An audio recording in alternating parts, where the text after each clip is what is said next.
the chambers. We have a lot of guests with us this evening, so I'm going to go mostly in order of the agenda, but I'm going to try to do things in a way where I can accommodate everybody who's here to visit as best I can. So first and foremost, I'd like to call to order our regular session of May 23rd, 2017. The next order of business we have the opening prayer and pledges of allegiance to the flags of the United States and the state of Texas. Councilmember Crawford will lead us in those, if you'll join me in standing. Councilman? Let us pray. Almighty God, we acknowledge with thanks that all we have and enjoy is a gift from your gracious hand. We come before you tonight in heartfelt appreciation for our city and its people. We thank you for enabling us to worship you in your freedom and serve with you without fear. You have enriched us with the bounties of farm and factory, the beauty of forest and mountains, and the marvel of science and medicine. Protect those who serve in the armed forces and those who maintain the peace and safety of our city. Teach us not to worry, but to cast all our cares on you as we continue to work for the common good of our city. Amen. Amen. I pledge allegiance to the flag of the United States of America and to the republic for which it stands, one nation, under God, indivisible, with liberty and justice for all. Honor the Texas flag. I pledge allegiance to thee, Texas, one state, under God, one and indivisible. Thank you, Mr. Crawford. We have several things going on this evening. First and foremost, I'd like to welcome Boy Scout David Van Horn from Troop 343. Understanding you're working on a merit badge and chasing your Eagle Scout award. Yes? Good for you. Welcome. Glad to have you with us.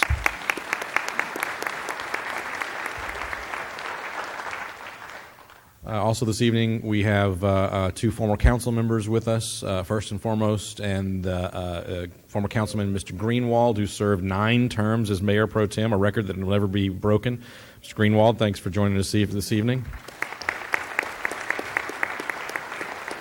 And I also saw former councilman Jim Fowler is with us this evening as well. Mr. Fowler, thanks for joining us. All right, the next thing on the agenda this evening are city events and announcements, and the first thing we have on the agenda at this point is announcements of upcoming city events. Who has that duty? Mr. Waite? Yes, sir. I'm starting off with, we're in the middle of, May 21 to 27th is EMS week, if you can't tell by looking around the outside walls of the building. Tomorrow night at 6:30, a reminder, is the Cibolo Valley Local Government Corporation Joint Budget Workshop with the Cibolo City Council, the Schertz City Council, and the CVLGC Board of Directors. And then next Monday, May 29th, the city offices are closed in observance of Memorial Day. And lastly, Friday, June 30th, is the TML Legislative Wrap-Up. Runs from 7:45 in the morning till 2:30 in the afternoon in Austin at the Doubletree. And you can call either Brenda or Donna, and they will get you registered to attend. The Legislative Wrap-Up. You get to see all the craziness coming out of Austin for the year, huh? Hopefully it'll be done. Now they'll have a special session. Bet you $1. And who knows what they'll talk about in that special session.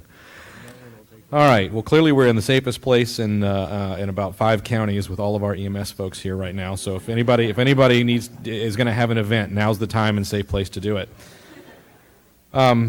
Next thing I have is a presentation. It's Resolution 17R32, and it's a consideration or action approving a resolution by the City Council of City of Schertz, Texas, approving the 2017 recipient of the Hal Baldwin Scholarship and resolving other matters in connection therewith. So, Ms. Gonzalez, good evening. Hey, good evening, Mayor and Council. On May 9th, the Hal Baldwin Scholarship Advisory Committee met, reviewed, and selected one very highly qualified young individual to receive this year's Hal Baldwin Scholarship. Now, before we move on to the presentation, staff recommends that Council approve Resolution 17R32, awarding Miss Grace Harper the $5,000 scholarship. Very good, Council. Is there a motion to that effect? So moved, Mr. Mayor. Second. I have a motion from Mr. Edwards, a second from Dr. Kaiser. Any other comments or questions from Council? Hearing none, I'll call for a vote. Aye. Aye. Aye. Aye. Aye. 5 ayes and no nays. The motion carries. Thank you. It's all yours.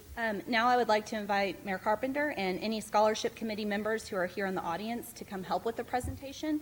And Grace, if you can also please come up. So as everyone's coming up, I just want to tell you a little bit more about Ms. Harper and what made her stand out from the other candidates that the committee reviewed.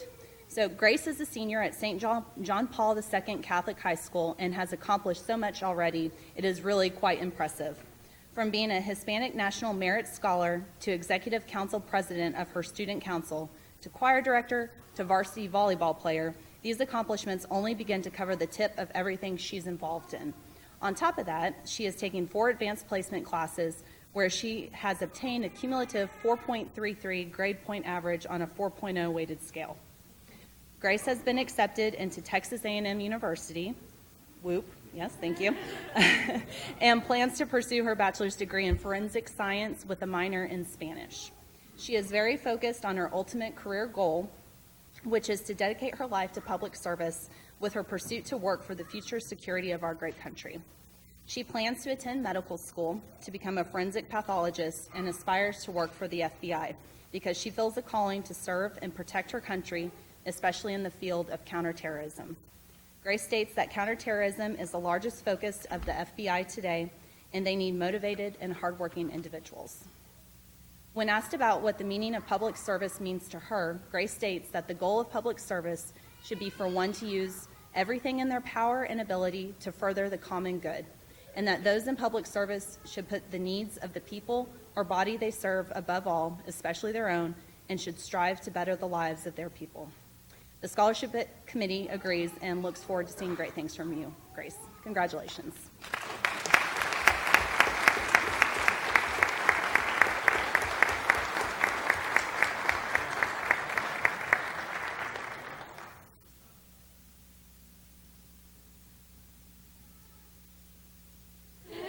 Come over this way, that everybody can see you. Okay, I would just like to thank everybody for the scholarship, and I hope I can make you proud and use the money to go towards a good cause. Yeah. Thank you. Well done. We're going to move this way a little bit.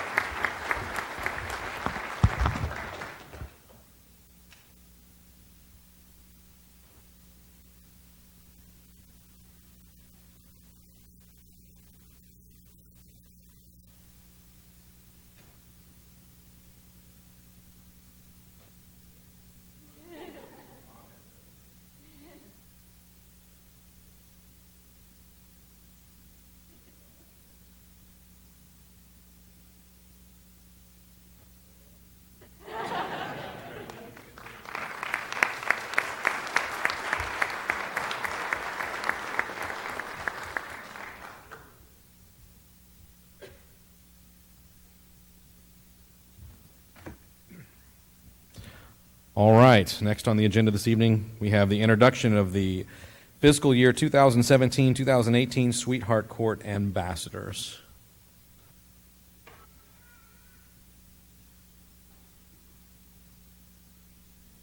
Good evening, how are y'all? Good evening, Mayor. Good evening, Council. We are good. Miss Matlock had a previous engagement and is not able to join us, so I'm going to step in here for just a moment. Very good. Members of the 2017-18 court were crowned Thursday, May 4th at the Civic Center. Nearly 220 guests attended that coronation. 12 contestants vied for the 4 positions on the court, and I'm going to introduce to you our court members. Miss Sunshine, Trinity Monteverde. Ready?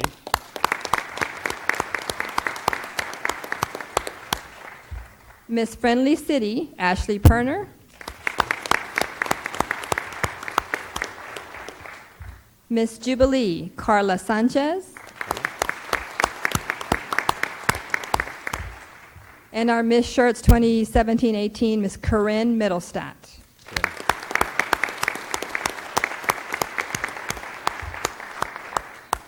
Thank you, Ms. Spence. Hello, Council, Mayor Carpenter. I'm just here to say thank you all for your opportunities that you've provided us, sweethearts. We really appreciate all that you guys do for us. I would also like to thank you on behalf of all of us for the scholarships provided. They're very helpful for future. But we look forward to a great year working with you guys. Thank you. Thank you all of you for participating. The young ladies are hitting the ground running. We are participating this weekend in the City of Live Oak Memorial Day Parade, so they will be there on Saturday morning. Very good. You know, they have a very rigorous schedule throughout the year, and for those of you that don't know, they give up a lot of weekends a lot of weekends and go and represent our city throughout the region. And it tends to culminate near the end of the year around Fiesta time, the end of their service year around Fiesta time, as they're in the Flambeau Parade, and represent us very well. So welcome. Thank you for choosing to participate, and I know you'll have a great year. Glad to have you with us. All right. Well done.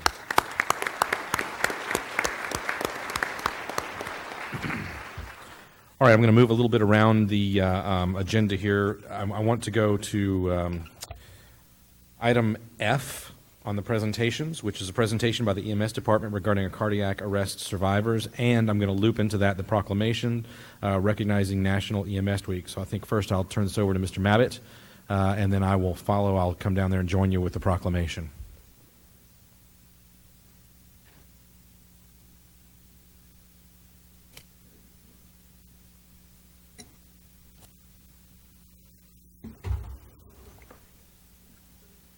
How are y'all doing?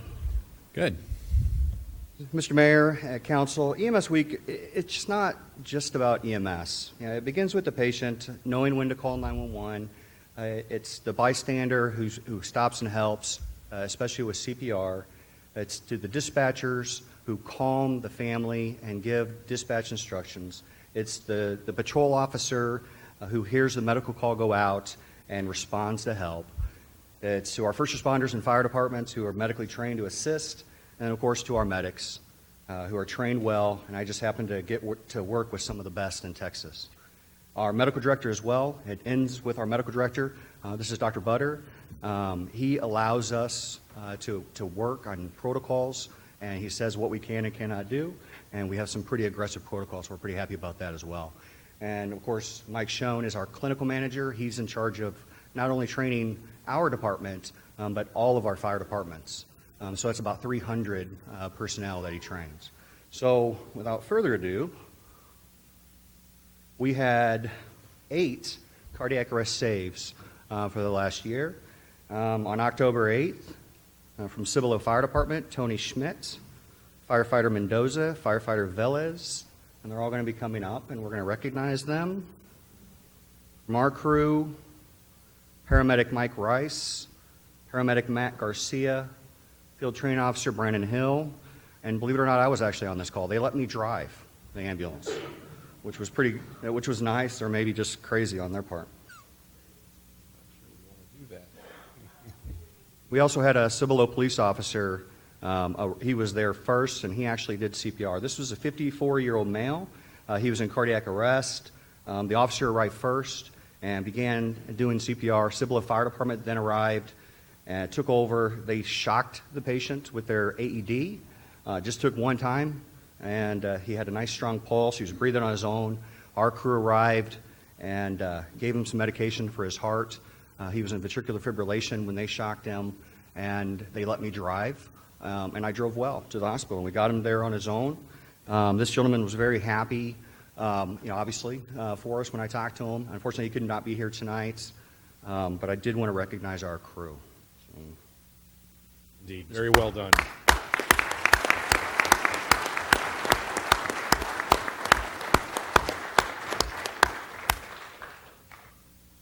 On August 4th, we had, this was a call in Garden Ridge. We had the Bracken Fire Department. It was Lieutenant Bucky Howarth, firefighter Scheel, and firefighter Schultz. And then for our crew, paramedic Jose Hernandez and paramedic Alex Thrasher. This gentleman was actually driving his car and went into cardiac arrest. It was parked in the middle of the road. Bystanders came up, and they thought he had actually was deceased. They started shaking him and called 911. Bracken Fire Department arrived on scene. They began CPR. They used their monitor and shocked the patient. Again, it just took one time, and he got pulses back. Our crew arrived. We stabilized the patient. He had nice, strong pulse, but he still wasn't breathing. So we were breathing for him. We did a 12-lead EKG to look for a heart attack, and he actually was having a heart attack. So we moved quickly to the hospital, went to the cath lab, and this gentleman survived as well. Unfortunately, he could not be here. He's on a business trip, but he wanted to express his thanks to our crew and the Bracken Fire Department.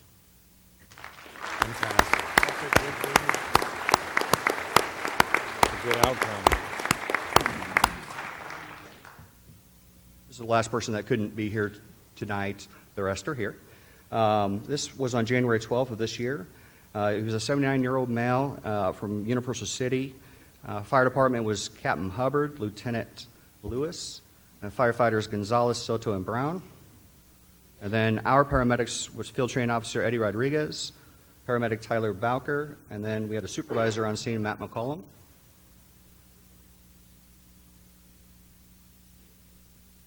We were dispatched to an unconscious patient. When we arrived, he actually was awake, refusing all treatment. He didn't want anything.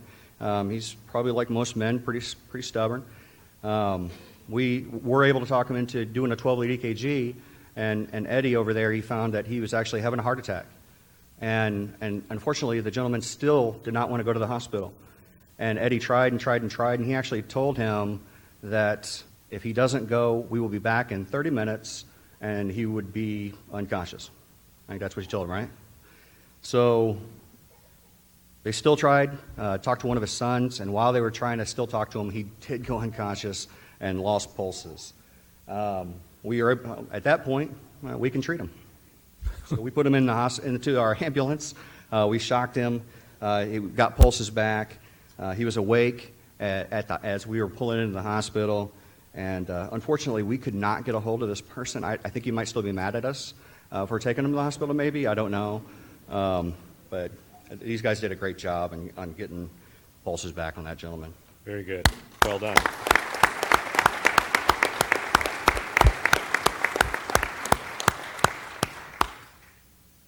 April 13th, 2016. This was a 52-year-old male in cardiac arrest in Cibolo. Lieutenant Scott Lee, firefighters Lehman, Gonzalez, Sandoval, Hernandez, and Lowry. And then our paramedics were Hector Gonzalez, paramedic Chris Adi, and then supervisor Matt McCollum. The patient was Joseph Greiner. Mr. Greiner, if you could come up here, please. He's over here. This was about 3 o'clock in the morning. His wife is right over here. Yeah, you come up here too. She woke up and she thought something was wrong, and noticed he wasn't breathing really well, and then that he wasn't breathing at all, and she started CPR on him, and of course called 911 as well. The fire department arrived. When they arrived, they took over CPR. We did notice he did have a pulse after they did a little bit of CPR, about 2 minutes of CPR, and we put him in the ambulance. And then, of course, en route to the hospital, he lost pulses again and stopped breathing. And we began CPR. We defibrillated him one time. He actually woke up as we were arriving at the hospital. Crew did a great job. Excellent.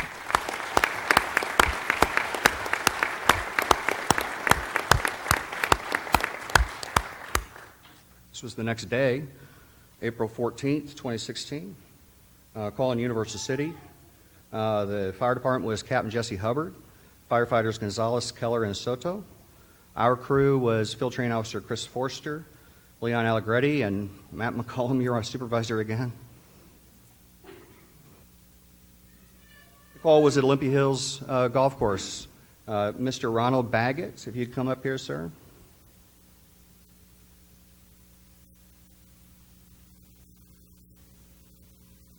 Golfing with friends, and he became unconscious and actually hit his head on the way down.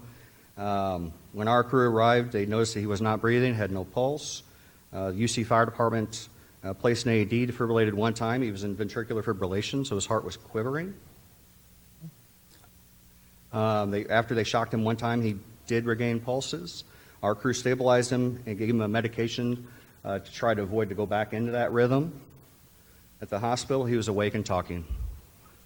Have you been golfing since? Okay. It's a dangerous sport. Yeah. Well done.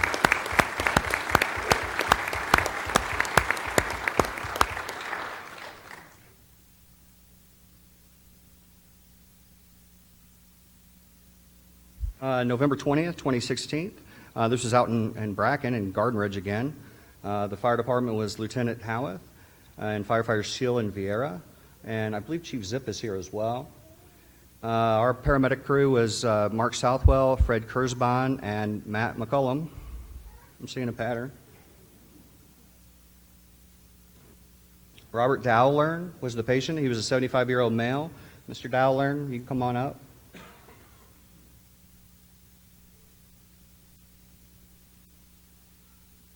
When Bracken Fire Department was on scene, they found that he had no pulse. He was not breathing. They used their AED and shocked him one time, getting pulses back. Our crew arrived, gave him some more medication. In the documentation, he complained that his chest hurt. I did talk to him tonight, and I told him that was because of the defibrillation. That shock's pretty good. So we gave him some more medicine for his heart and transported, and he's alive today because of these crews. Very well done.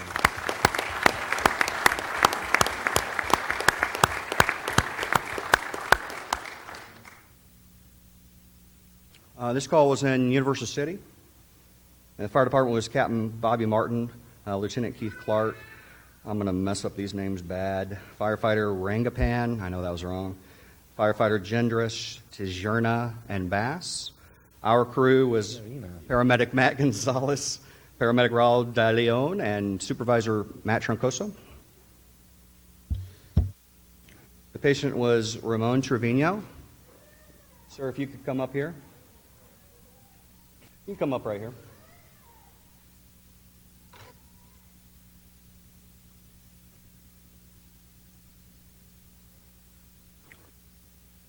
When we arrived, the patient was actually conscious. He was having chest pain. He was very pale, very clammy. With the help of the UC Fire Department, we got him in the ambulance and started moving down the road pretty quickly. During transport, he became unconscious and stopped breathing, had no pulse. Our crew shocked him a total of 3 times. We got pulses back, went to the cath lab and determined he was having a heart attack. So thanks to our crew and the UC Fire Department, he's alive today.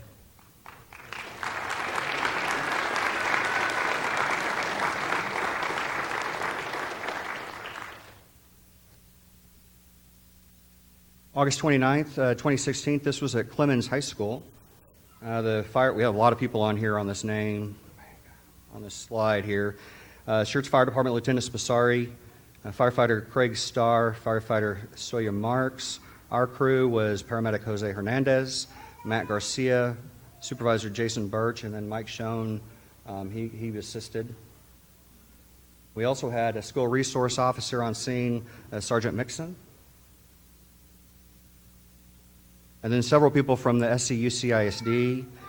2 nurses were on scene, Teresa Watson and Michelle Gagne. We had 2 teachers on scene, Dale Seiler and Audrey Wolf, if they can come up here as well. And then Assistant Principal Amanda Gonzalez was also on scene.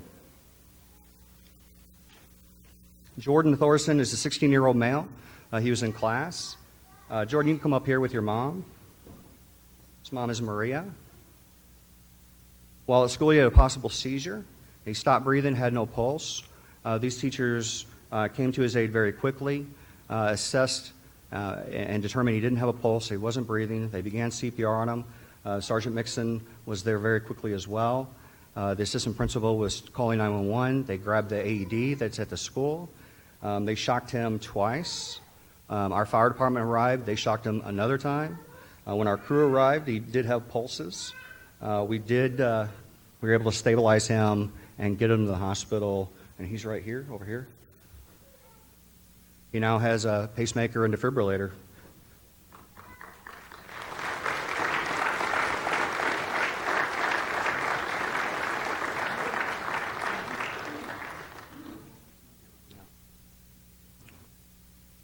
We have one more special guest. This wasn't a cardiac arrest, but this was a pretty big event that we had in our area. On February 3rd, 2017, we were notified that a vehicle drove into a building in Cibolo. It was determined quickly that the building was a daycare. Cibolo Fire Department, along with Chief Nimitz, our crews are up there. I'm going to say them all. So Tyler Bowker, Jose Hernandez, Matt Garcia, Mike Rice, Cody Callen, Luis Sanchez, Denise Connors, Brian Salge, Alan Schultz, Anthony Sperduti, and Supervisor Jason Birch. Cibolo Police Department was on scene as well. This is an MCI for us, a mass casualty incident. It took all of our ambulances. It was also determined that the vehicle went into the daycare, hitting several children. We transported 7 patients, 6 of them being children's range in age from 5 months to 1 year, and by 5 ambulances, North Central Baptist and University Hospital. The most seriously hurt was Shane Miller. Shane's coming up here right now with mom, dad, and big sister. Ada, Tori, and Alisa, 8 years old. Shane was 13 days away from his first birthday. It was relayed to our crew that he was run over by the vehicle that went into the building. Our crew arrived. He was conscious. They quickly stabilized him and transported to University. Tyler Bowker and Jose, so here's Jose and Tyler right here, was the Medic 1 crew that transported Shane. They were on scene a total of 8 minutes. That's it. Shane had some pretty significant injuries. He got a liver laceration, a right-sided pulmonary contusion, bruised lung. He had rib fractures 6 through 9, and then he had a forehead laceration. He was in the hospital for 5 days.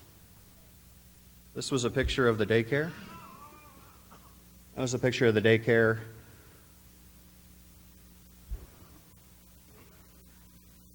And this was a picture of Shane in the hospital.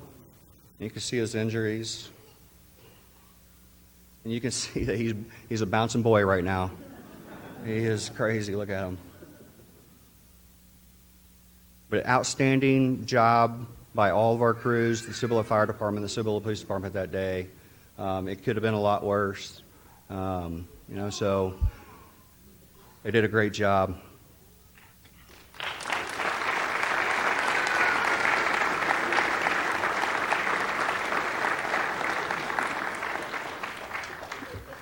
I'd like to also thank the City Council, the Mayor, Mr. Cussell, who approved the equipment like our Lucas devices, our heart monitors, the AEDs that we have so our medics can properly do their job. These people are alive today because of that equipment, so again, I thank you.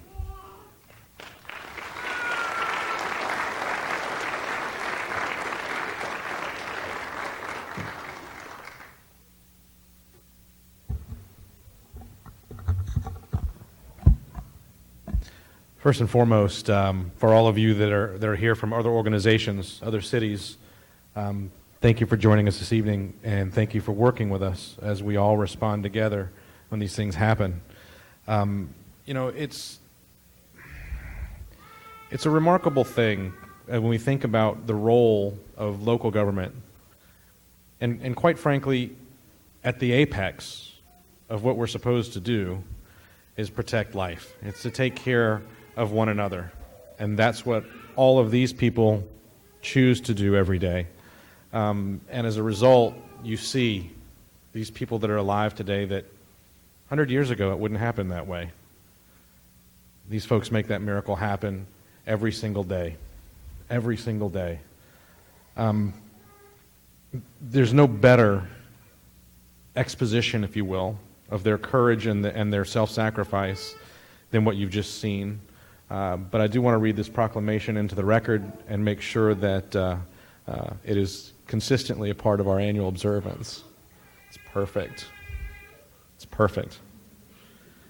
And it reads, whereas emergency medical services is a vital public service, and the members of emergency medical services teams are ready to provide life-saving care to those in need 24 hours a day, 7 days a week. And whereas access to quality emergency care dramatically improves the survival and recovery rate of those who experience sudden illness or injury. And whereas the emergency medical services system consists of emergency physicians, emergency nurses, emergency medical technicians, paramedics, firefighters, first responders, educators, administrators, and others.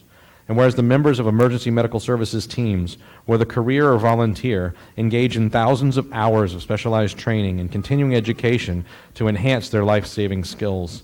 and whereas it is appropriate to recognize the value and accomplishments of emergency medical services providers by designating Emergency Medical Services Week in the city of Schertz, now therefore in appreciation of their valuable contribution to the city of Schertz and the surrounding communities, and thank you to the surrounding communities that respond with us, that the city of Schertz and the City of Schertz Council hereby commend and congratulate Schertz Emergency Medical Services and their neighboring organizations for their outstanding dedication and pre-hospital medical care to the citizens of the area, and hereby join the United States of America and the state of Texas in designating May 21 to May 27, 2017 as Emergency Medical Services Week with the theme EMS Strong, Always in Service. Once again, thank you to all of you, and especially those of you who are our guests today. Well done.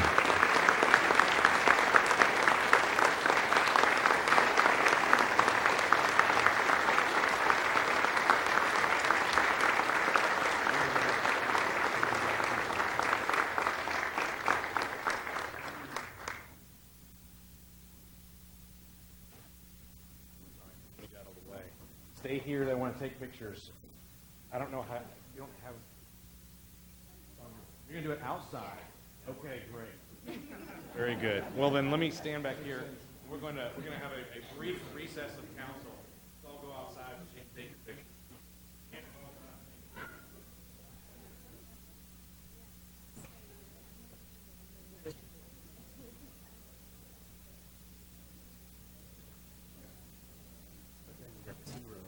I know, this guy.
All right, we're going to kind of go ahead and end our recess and get back to the agenda. We have a long one this evening.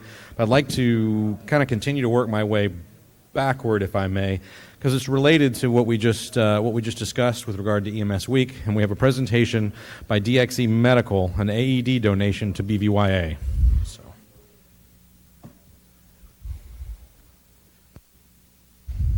Good evening, Council. Good evening. I'm Kelly. I'm the Community Health Manager for Schertz EMS, and part of my job is teaching and training people in CPR, and also making sure that those AEDs that saved all the lives that were up here are available around our community. Currently, we manage somewhere around 200 AEDs in the community, so they're pretty readily available. In my spare time, I'm a baseball mom, times 3, which is also the definition of insanity. You're not sure. So over the last few months, I have spent a lot of my time at the baseball fields, right back here behind us. And I noticed one night we were sitting out there, and I don't know if you guys have seen it on Saturdays, but there's thousands of people out there, of teams playing, and parents and family. We were sitting at the baseball fields one night, and I noticed that there's not an AED out there. And we have them in all of our city buildings here, the one that we're in right now included.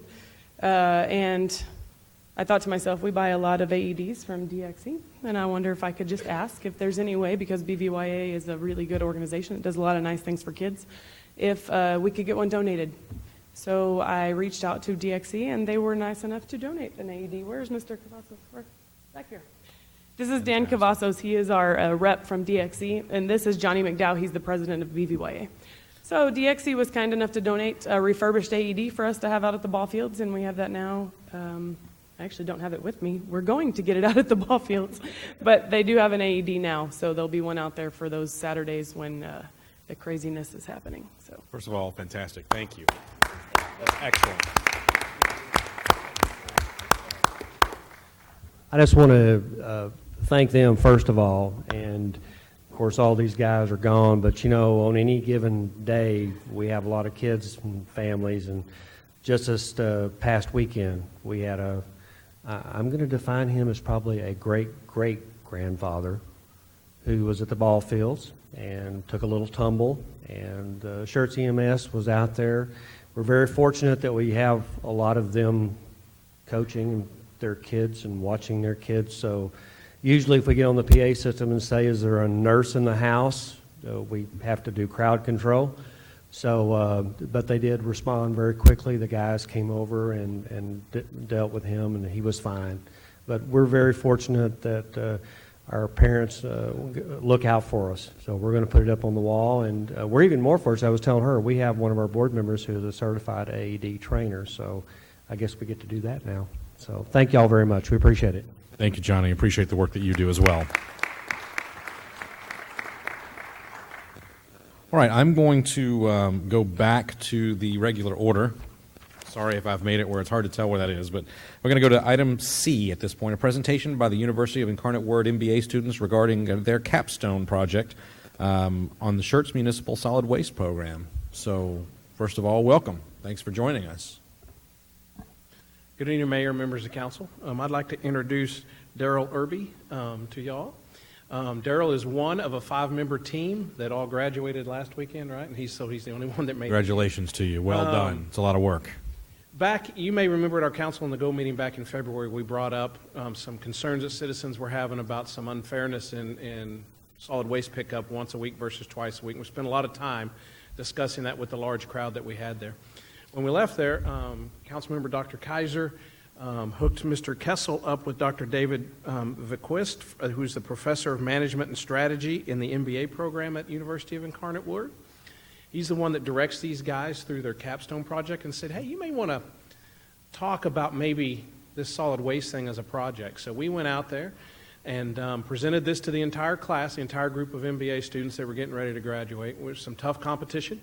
But 5 students formed a team and said, we want to work on that issue there in Schertz. So they spent the month of April interviewing Bear Waste folks, interviewing city staff, pulling data, crunching numbers, looking at best practices across the nation. And a couple of weeks ago, we had the opportunity to go down and attend in their class while they presented this. And it was such a great project, and I think such a great job in putting it together that I wanted the entire council to be able to see it.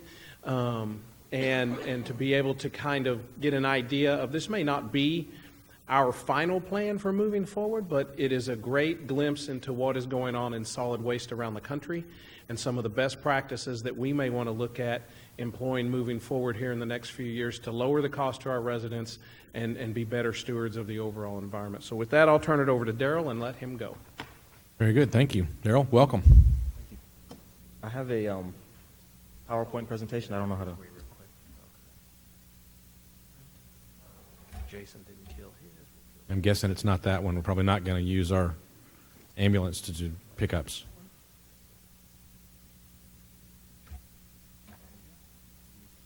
All right. So the members of my group were Meredith, Maddie, Blue, myself, and Luis. And so to start with just some best practices, the first city we looked at was Austin, Texas. In 2009, they had a study and they determined that they were literally throwing away over $40 million in waste that could have been recycled and reused. And so in 2011, they created a master plan to go from 38% diversion to 75% by 2020 and 90% by 2030. So they did this by trying to focus on their circle of influence versus their circle of control. Circle of influence is the area of the city in which Austin did not have direct control over how they managed their waste. So they were using a waste management collection service similar to Schertz, and they were not responsible for their own separation. And so what they tried to do was use incentives to try to pull people towards diversion as opposed to push them with ordinances towards diversion. And this is in contrast to the circle of control in which the services were provided by the city and included the residential areas. And so if they wanted to increase the services to these areas, they would have to, the city themselves would have to increase the number and the type of services they had, which would increase the cost a lot more than it would be if they focused on the circle of influence. So the pros of this strategy were it reduced the need for new programs, and it consequently minimized the cost associated with trying to increase the diversion rate. And the cons were that they did not have direct control over how the citizens managed their waste. And so if there was resistance or people did not recycle at the rates that they projected them to, it put the acquisition of the goals in jeopardy. Second city is San Francisco. It's widely regarded as the most effective and efficient waste management system in the United States. And so in 2002, they created the United States' first zero waste goal, in which none of the waste that was being produced in the city was being sent to landfill. It was all being recycled. So their goals were in 2010, 75% diversion, and in 2020, the achievement of the zero waste goal. In 2009, originally they were doing the same thing as Austin. They were relying on voluntary participation in this program. But in 2009, they realized that participation was stagnating. And so what they did was they implemented mandatory recycling, organics, recycling, and trash. And they called it the Fantastic Three. And they also implemented a variable rate model in which citizens and businesses were paying for the amount of waste that they threw away, as well as different size trash cans so people could try to self-select the amount of waste that they were going to create. The advantages of this strategy were the political leadership that they had in San Francisco allowed for the passing of innovative and strong policies, such as the first plastic bag recycling ban in the United States, as well as outreach programs which included schools, public and private businesses. And the disadvantages were they did not have a pricing contract set with their waste management provider, and so each year they had to reconvene with the company that they used and renegotiate the prices, the split of how they were going to manage their waste, as well as they were using an exclusive provider similar to Schertz. And because the provider was exclusive, they did not have the availability of competition. So say another company had a proposition that could have a net benefit for San Francisco, they could not entertain that offer. And a third city is Renton, Washington. And like San Francisco and Schertz, they have a single provider. And what they did was they revised the contract by which the waste was collected, the frequency. So in the past, they were doing weekly collection of recycling and waste, and they changed the contract to where they were doing a weekly collection of organics and bi-weekly collection of recycling and trash. The reasoning behind this is that organics they could spoil, and so that if they pick those up every other week, that could cause a public nuisance and a safety hazard just by the fact that bacteria and things such as that. The advantage of this plan was it reduced the cost to the city and the waste provider because the trucks weren't running as often and the people weren't getting their waste services as frequently, and it increased diversion rate just because people had to manage the fact that they couldn't throw everything in the organics bin because they had to that bin was being picked up once a week and they couldn't throw everything in the recycling and trash bin because they had to manage the fact that was going to be picked up every other week. The cons of this were that items such as diapers and pet waste were provided as the example. They were not organic waste technically. They couldn't be used to compost, and so they had to be disposed of with the rest of the trash. And having that waste, which was spoilable, sit for 2 weeks was causing a public nuisance. So some trends next in landfill disposal. So the means by which landfills generate revenue is by charging tipping fees. And this is how they traditionally generate revenue, as I'll talk about later on in the presentation. They have adopted some new methods. So this is charged on either a per ton or a per volume basis normally. In recent times, as you can see on the chart, The pricing of tipping fees is it's increased pretty steadily, and it's moderately cyclical. In about the mid-'80s, you can see a pretty drastic increase, and this is due to the passage of strict regulations on landfills, which increase the price to develop a landfill, as well as the price to manage waste once it gets into the landfill. And this continues to be the main cost driver of tipping fees. So Texas disposal, the Texas Commission for Environmental Quality releases an annual report on the waste that is produced in Texas, and the 3-year average per capita is a little over 6.5 pounds per day, about 2,400 pounds per year. This has been stagnant for the past 3 years. It's actually gone up in 2014, came down in 2015, and then went back up in 2016. The Alamo Area Council of Governments, of which Schertz is a member, generates waste at slightly lower 6.46 pounds per day per person. It's comparable. And according to Bear Waste, the average household in Schertz generates 29.7 pounds of waste per day. And so because the rate of the TCEQ data has stayed pretty much the same, we've kept this 29.7 pound per day rate constant throughout our calculations. So recycling disposal. There are two primary motivators for recycling disposal. The first is the sink value, which recycling provides, and this just refers to the ability for recycling to divert or to reduce the amount of waste that ultimately ends up in landfills. And so as the price of landfills, the tipping fees increase, the rates of recycling also tend to increase because recycling becomes a more attractive option should the prices of recycling be less than the prices of the landfill. The second primary motivator is the value of these goods being recyclables or reusables. They have a secondary market has developed, and although you can sell these goods, the primary result of selling these goods is revenue and not profit. Most municipalities don't see a net gain from selling recyclables. A minor driver is the environmental effect of sending waste to landfills. Although this is the one that gets the most publicity, it's not the one that causes municipalities to start recycling or increase their rates of recycling. This is what the EPA deals with and not municipalities or waste companies themselves. So as the pressure from the cost drivers has increased and the technology available to landfills and cities has increased, the other methods have been developed by which to dispose of waste.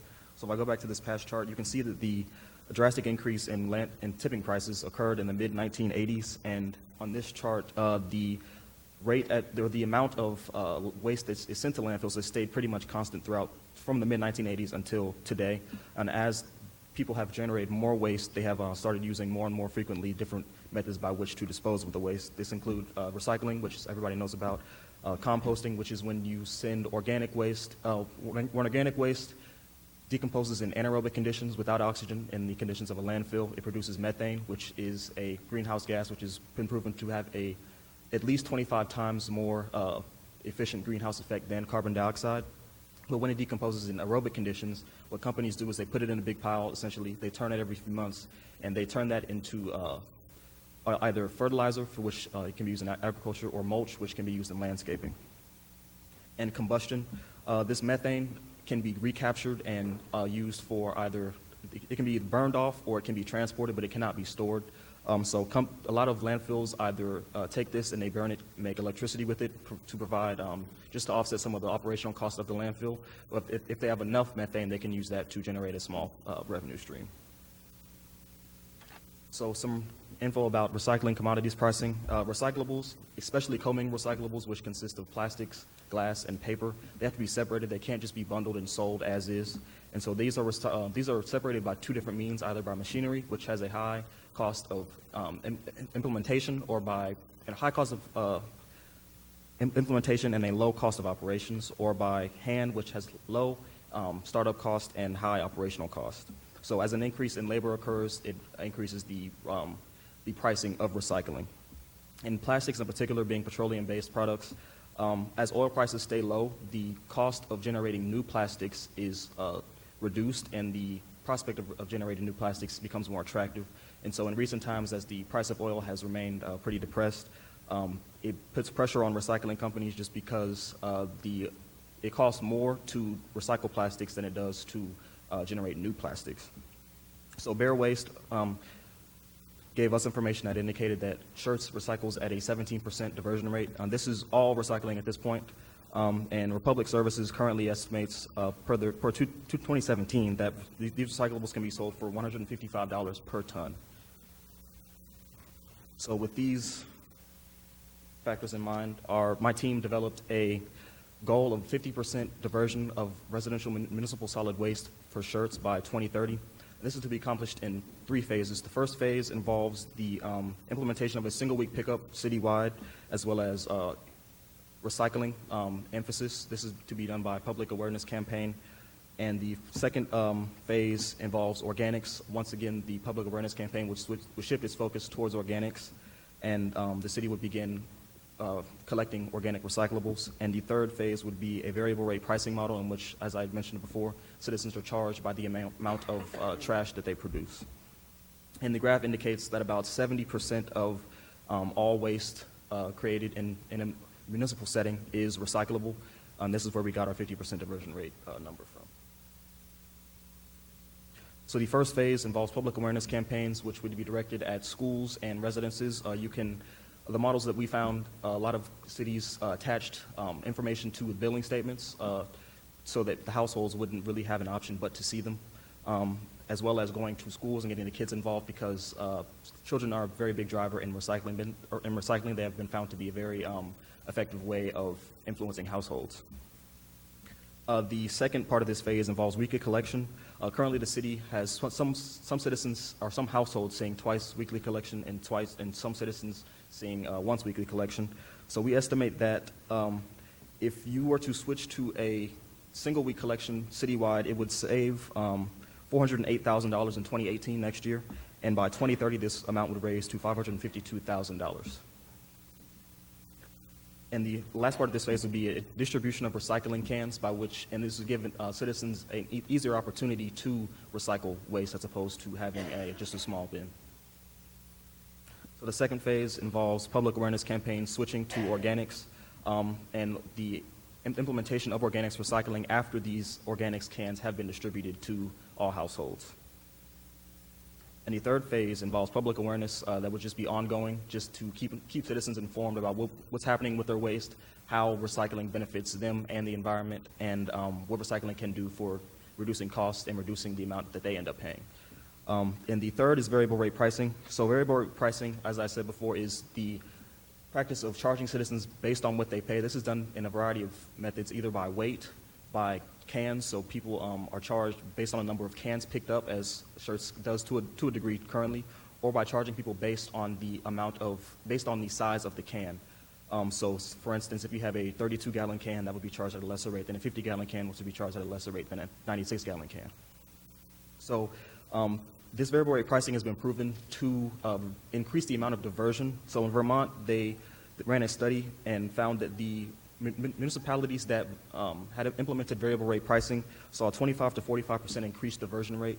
And in Massachusetts, they ran a similar study and found that in the first year there was an average of 28% diversion after the implementation of this variable rate pricing. This is just an overview of variable rate pricing. What we propose is that Schertz use multiple size trash cans as opposed to the current model of using one trash can gets charged a certain rate. If you want an additional trash can, it gets charged an additional amount of money.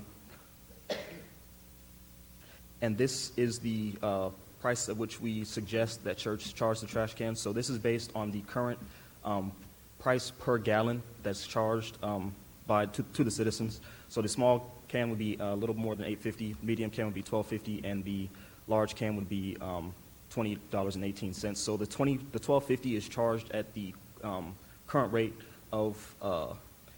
charged to the citizens. And what we did was we just took the price per gallon and subtracted 64 from 48 and got the $8.60 price. And similarly for the 96-gallon price, or 96-gallon can, we determined the difference in gallons and also multiplied that by the by the rate per gallon that you guys currently charge. And so some of the benefit from these strategies, first, social benefit to the citizens. The equality from the once-a-week collection has been mentioned. And so the implementation of a once-a-week collection frequency would solve this problem of equality. and equity would be solved. It hasn't been brought to you guys' attention currently, at least to our knowledge, but the use of a variable rate pricing model in which citizens they pay based on how much trash they produce. So no longer will you have a household that produces 35 pounds of trash per day paying the same rate as a household that produces 15 gallons of waste per day. So although it hasn't been mentioned to you currently, we believe that if you were to implement a pricing strategy such as this, it would kind of help you guys get ahead of the problem and solve future problems. So we also suggest is that you guys implement a pricing increase strategy that differs by the size of the can. So we propose a 1.75% increase for the small cans, 3.5% increase for the medium cans, which is 1.75 times 2, and 5.25% increase annually for the large cans. And what this will do is provide a long-term incentive to people reducing their diversion. So although it may be reasonable for a household to pay $18 now for a large can, in 10 years from now, the price of the $18 can might be $26, whereas the price of the cheapest can will have not yet reached the $12 original price of the large can. So as time goes on, it will become more and more apparent that it benefits households to divert more waste and switch to a smaller size trash can. So with regard to cost, much of the cost that will have to be expended for this for these strategies would be incurred by Bear Waste. They currently provide trash cans to all the households, and so we would ask them to continue this process and provide each household with a waste can, organic recycling can, and a regular recycling can. And we propose that with the implementation of this pricing strategy, the rate at which households will adopt these cans will stabilize at 25% small cans, 50% medium-sized cans, and 25% large cans. The cost to Schertz would just be the running of the public awareness campaign, as well as any costs associated with announcements and informing the citizens of what is the changes that are going to be happening towards for their waste management. So finally, a strategy by which Schertz can try to generate increased revenue and possibly even profit, at least in the residential waste management sector, is currently Schertz or Bear Waste sees 85% of the waste management services revenue, and they see 100% of the recycling fees revenue.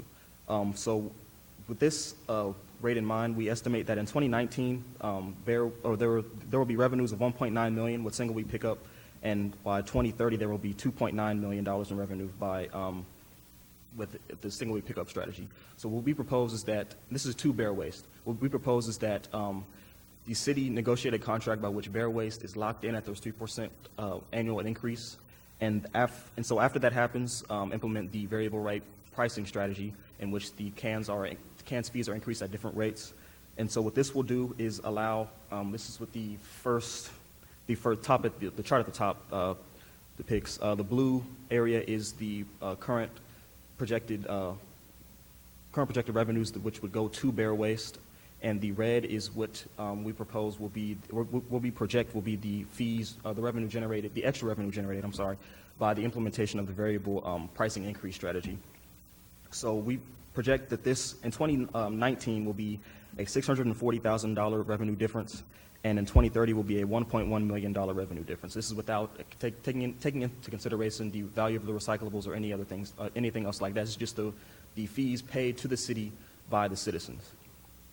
And so the second strategy is ownership of the recyclables. Currently, once the recyclables are picked up by Bear Waste, they are Bear Waste property, and they have claim over any of the revenues or profits that are generated from the sale of those revenues. According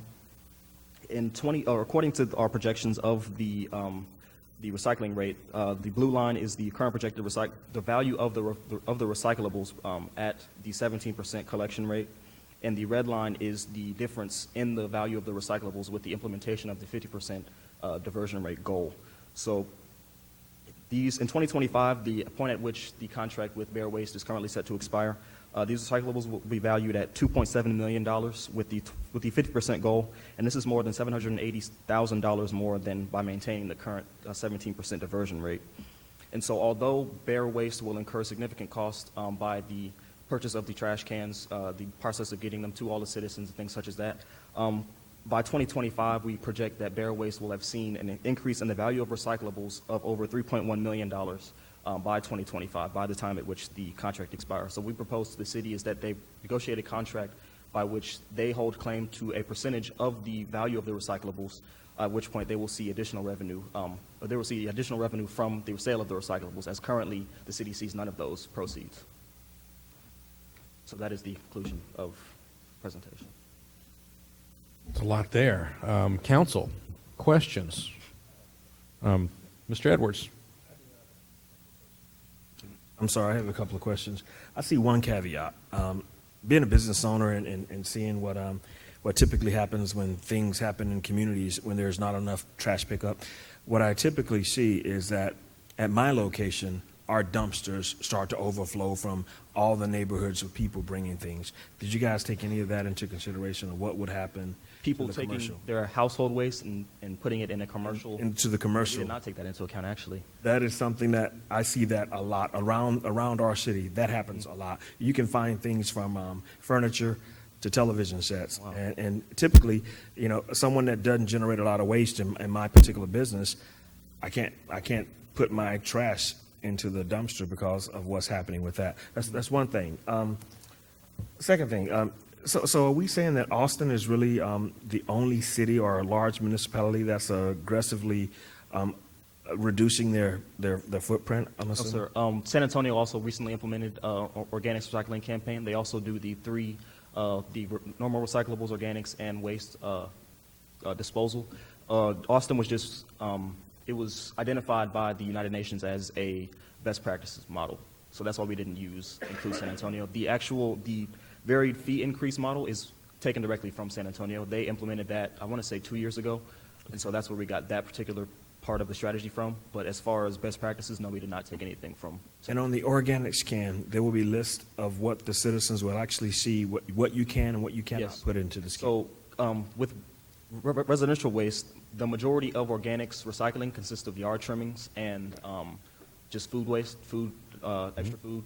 So we have in the paper, I'm not sure if you guys have a copy, but we have identified what all makes up organic waste. And so what we've done to make the adjusted projection of how much waste comprises the totality of solid waste generated is we've taken the entirety of organic waste and subtracted what we identify as not being able to come from residential sources. So things such as durable goods, where you have, it's not so much for organics, but when you have, especially for plastics and other recyclables, where you have plastics that are contained in something, say, as a washing machine, you're obviously not going to be able to cost effectively extract the plastic and then recycle it.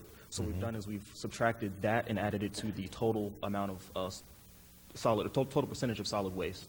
Okay, so the once a week pickup is what they're suggesting, right? Yes. And Bear Waste actually gave that number as well, saying once a week would be better for them as well?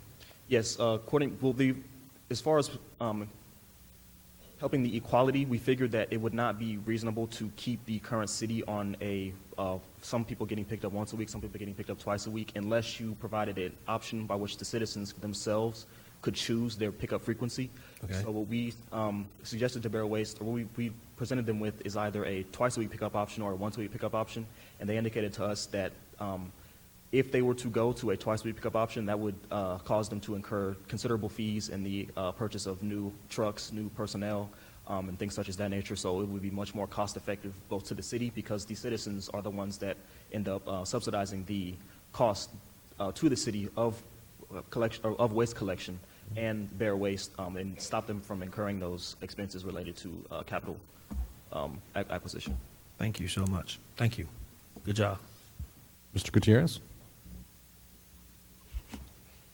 Did you take a look at the use of someone else's trash? For instance, I know in San Francisco they have recycling paint. You'll never get a color match unless you go that day. But they dump all the paint in one area for citizens to come back and use it. Same thing in mulch. We all trim our trees, and that mulch could be used by someone else. Did you consider that also as something that we can reduce the waste by recycling it and with our citizens? So you mean just the citizens themselves coming together and say like you have citywide composting, which just exists in Schertz? Yes. So what San Antonio does for that is, I mean, certain other cities do, is they allow themselves to purchase waste from the organics provider at a reduced or free rate, so that it's not necessarily the citizens coming together and themselves making a pool of organics and composting, Right. and then taking away from that, as much as the city has the availability to purchase the products that are generated from organics recycling at a reduced or free rate. Currently, the ordinances allow for, if I'm not mistaken, they allow for citizens to dispose of their own waste in the way in which they decide, as long as they do not use a different service provider. So there's nothing preventing citizens currently from doing what you're saying. But as far as I guess, what you would need to have to implement a residential organics program, that would be more than what citizens would probably be willing to pay, which is why we didn't consider that. There are some cities which distribute to households a cone in which you can put some organic waste in, and then each household can have their own type of organics recycling program, if you wish. But we did not consider that in this model, no. But it is out there, yes. Now, paint is considered a hazardous material. Paint is considered a hazardous material, so I'm not sure if you allow people to throw away paint in the normal trash now, but that's not something that's widely done. So the reason that we didn't consider hazardous waste is because that's sent to the landfill regardless. That's not something that we consider citizens to have responsibility over. There are certain things that we, in our projections, just kind of passed off to the waste provider because we believe that they were in a better position to handle those type of wastes. Thank you. Mr. Crawford? Earl, do you have a small number of comments to make about how the San Antonio program works? How the San How Antonio... the San Antonio program works? Because I have a couple of rent houses, and I have 3 trash cans either outside the house or in the garage, depending. And I was just wondering how that's coming along with the city of San Antonio. As far as our research indicates, it's been, for the most part, successful. It's not something that's very old yet, which is another reason why we use the Austin model, because the San Antonio model is still kind of in development. The results of that model have yet to be seen. And so, but as far as we can tell, especially with the implementation of the pricing model, the San Antonio is on track. Yes, they have, I want to say 50% diversion by 2020, if I'm not mistaken, is their most recent goal. Thank you. Mr. Edwards? How much typically, you were saying that awareness is a big part of this. Yes. How much typically do you think the cities or the municipalities are spending on awareness? Well, we didn't actually find, the city of San Antonio has spent $700,000 for their campaign, but they were in a position to have television advertisements, billboards, radio messages, things like that, and we didn't anticipate Schertz would adopt a program similar to that. So what we did is just the model of you guys attaching statements to bills and the public awareness campaign to the schools and things such as that. And so we don't anticipate that being any more than the current prices you guys pay for the production of any type of notifications currently, just on paper and ink. Very good. Dr. Kaiser? I actually don't have any questions for you, Daryl, but I just have some comments. I was able to actually go to UIW with Mr. Waite. We both saw the original presentation when all 5 of the students presented. So I think we got a little more detail, a little more opportunity, and we've seen the entire report. I would just like to say, Daryl was actually one of my undergraduate students, along with 3 of the other students in the group. And, you know, I guess when I see all of you, go and you graduate with your undergrad and then you get your MBAs as well, it's really impressive, the job that you guys did on this. I'm really proud of the entire group, and I'd like you to pass that on. And congratulations. Thank you. Very good. Mr. Crawford? Mr. Edwards, I do know on my rent houses they put door hangers on the doors saying what was going to happen on a couple of them because I was over there doing maintenance and stuff. And I know if you put something in the wrong container, you get a tacky letter. So I've had that strategy is some also tenants make discussed that in comment. the paper as well. Not that they don't deserve it. Yeah. Gotcha. So I want to echo some of what Dr. Kaiser said. It's very well done, number one. Number two, it's not easy to get up and stand in front of an elected group of folks and present something that you've done, and you're like, gosh, I hope that they don't pick it apart and tear me up and such. But I anticipate, having done an MBA degree myself, that there was a time when you started doing all these case studies, and you thought, really? I got to write another case study about Ben and Jerry's ice cream, about an airline, a grocery store? What? But it pays off in the end. It really does. This is another case study. This is what you've been learning in your MBA program, and you and your colleagues have done a very good job here. I can't wait to get my hands on the full report and go through it and read it. If nothing else, the service that you've provided to this city and to Bear Waste and to this community is fresh perspective. There were some things that you talked about in there that I've kind of seen from here and there as I've been on my travels, but I didn't really quite get it yet.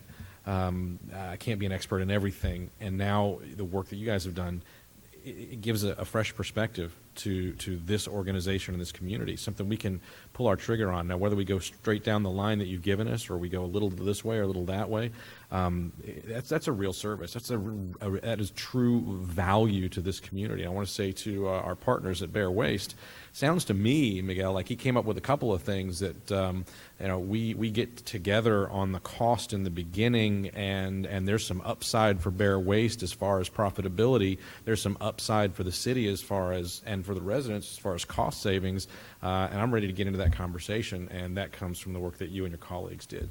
So on behalf of all of the residents and the staff and the city council, thank you. That's well done. I appreciate it.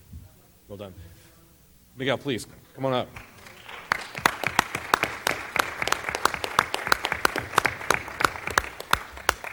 Excellent. Thank you, sir.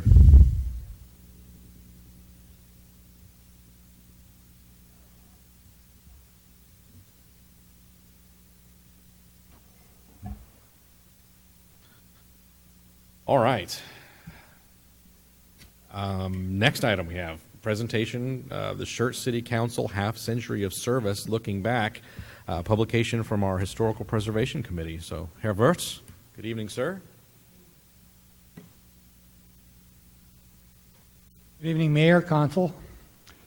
This month of May is National Preservation Month, and your Schertz Historical Preservation Committee has undertaken several initiatives to include the following. First, the participation in the May 6th Historic Heritage Neighborhood Cleanup Project, which was conducted by the city in conjunction with private, religious, and community organizations in a heritage neighborhood of our city. Second, the development of a special city historic briefing package entitled Schertz and Its 9 Historic Trails. Third, is a research in the nomination of 2 historic structures for designation as landmark properties, which will be addressed later in the discussion section of this meeting. And our fourth initiative, and the reason for this agenda presentation item, is to announce the self-publication of a historic research document titled Schertz City Council, Half Century of Service, Looking Back. I think you have a copy there before you each. It's the committee's pleasure to present this research document to each council member and to assure placement of a copy of this research document in the Schertz Public Library for future reference by students and or researchers interested in the history of activity by city councils from the 50-year period from 1960 through 2010. The research and reporting contained in this document has occurred over a 5-year period and consists of 5 separate chapters made up of 5 annual committee Remembrance Special Edition articles published separately by the committee throughout the period from 2014 to 2017. Through this publication and all preceding ones, the committee aspires, as we often say, to advance the narrative of the city's dynamic and cherished history. These May 2017 committee initiatives and all others before them have been made possible by the continued support provided by this council and others before it, as well as through the advice and the assistance of city manager staff personnel, most particularly Brian James, our consultant to the committee. Please accept our thanks for all that you continue to do to support the preservation of the Schertz Historic Resources and its Preservation Committee. Thank you. Thank you, sir. So I'm going to have trouble focusing for the rest of the meeting. For those of you that know how much I like studying the history of the city, one of the very first things at the beginning here is a transcript of a speech given by Mayor Richard back in. I've never seen that before. That's amazing. And I got to tell you too, and I'm sorry, I usually defer to council and let them speak first, but this is this is going to be so much fun. I'm going to go home. I'm going to have a glass of wine. I'm going to sit. I'm going to read this in its entirety, probably 3 times. I love on page 4 where it says, you give us a little bit of comedy relief, actually. You say there were a couple of what might be considered silly ordinances by today's standards, such as Ordinance Number 86, passed on April 4th of 1963, that made it, and I quote from the page here, unlawful to allow the running at large of horses, mules, asses, hogs, goats, cows, or other domestic animals or fowls within the corporation limits of the city of Schertz, and or Ordinance Number 187, passed in May of 1969, that prohibited personal dispensing of garage or service station gasoline except by the garage or service station owner or his employee under penalty of a fine between $1 to $100. So self-serve gas was outlawed in the city of Schertz. This is great stuff, and I can't wait to go home and read it tonight. And thank you for putting this together. I can't tell you how important it is for folks that serve here to be able to look back and have a glimpse into our history, because it colors so much about who we think we are and who we believe we are and who the community has said they are over time, and puts us on the right path. So with that, let me stop talking and ask if anybody else on council has anything they'd like to share or say. Fantastic work. Thank you all very much. This is great stuff. Great stuff.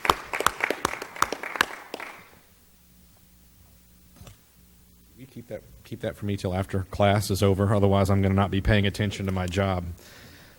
All right. Great. All right.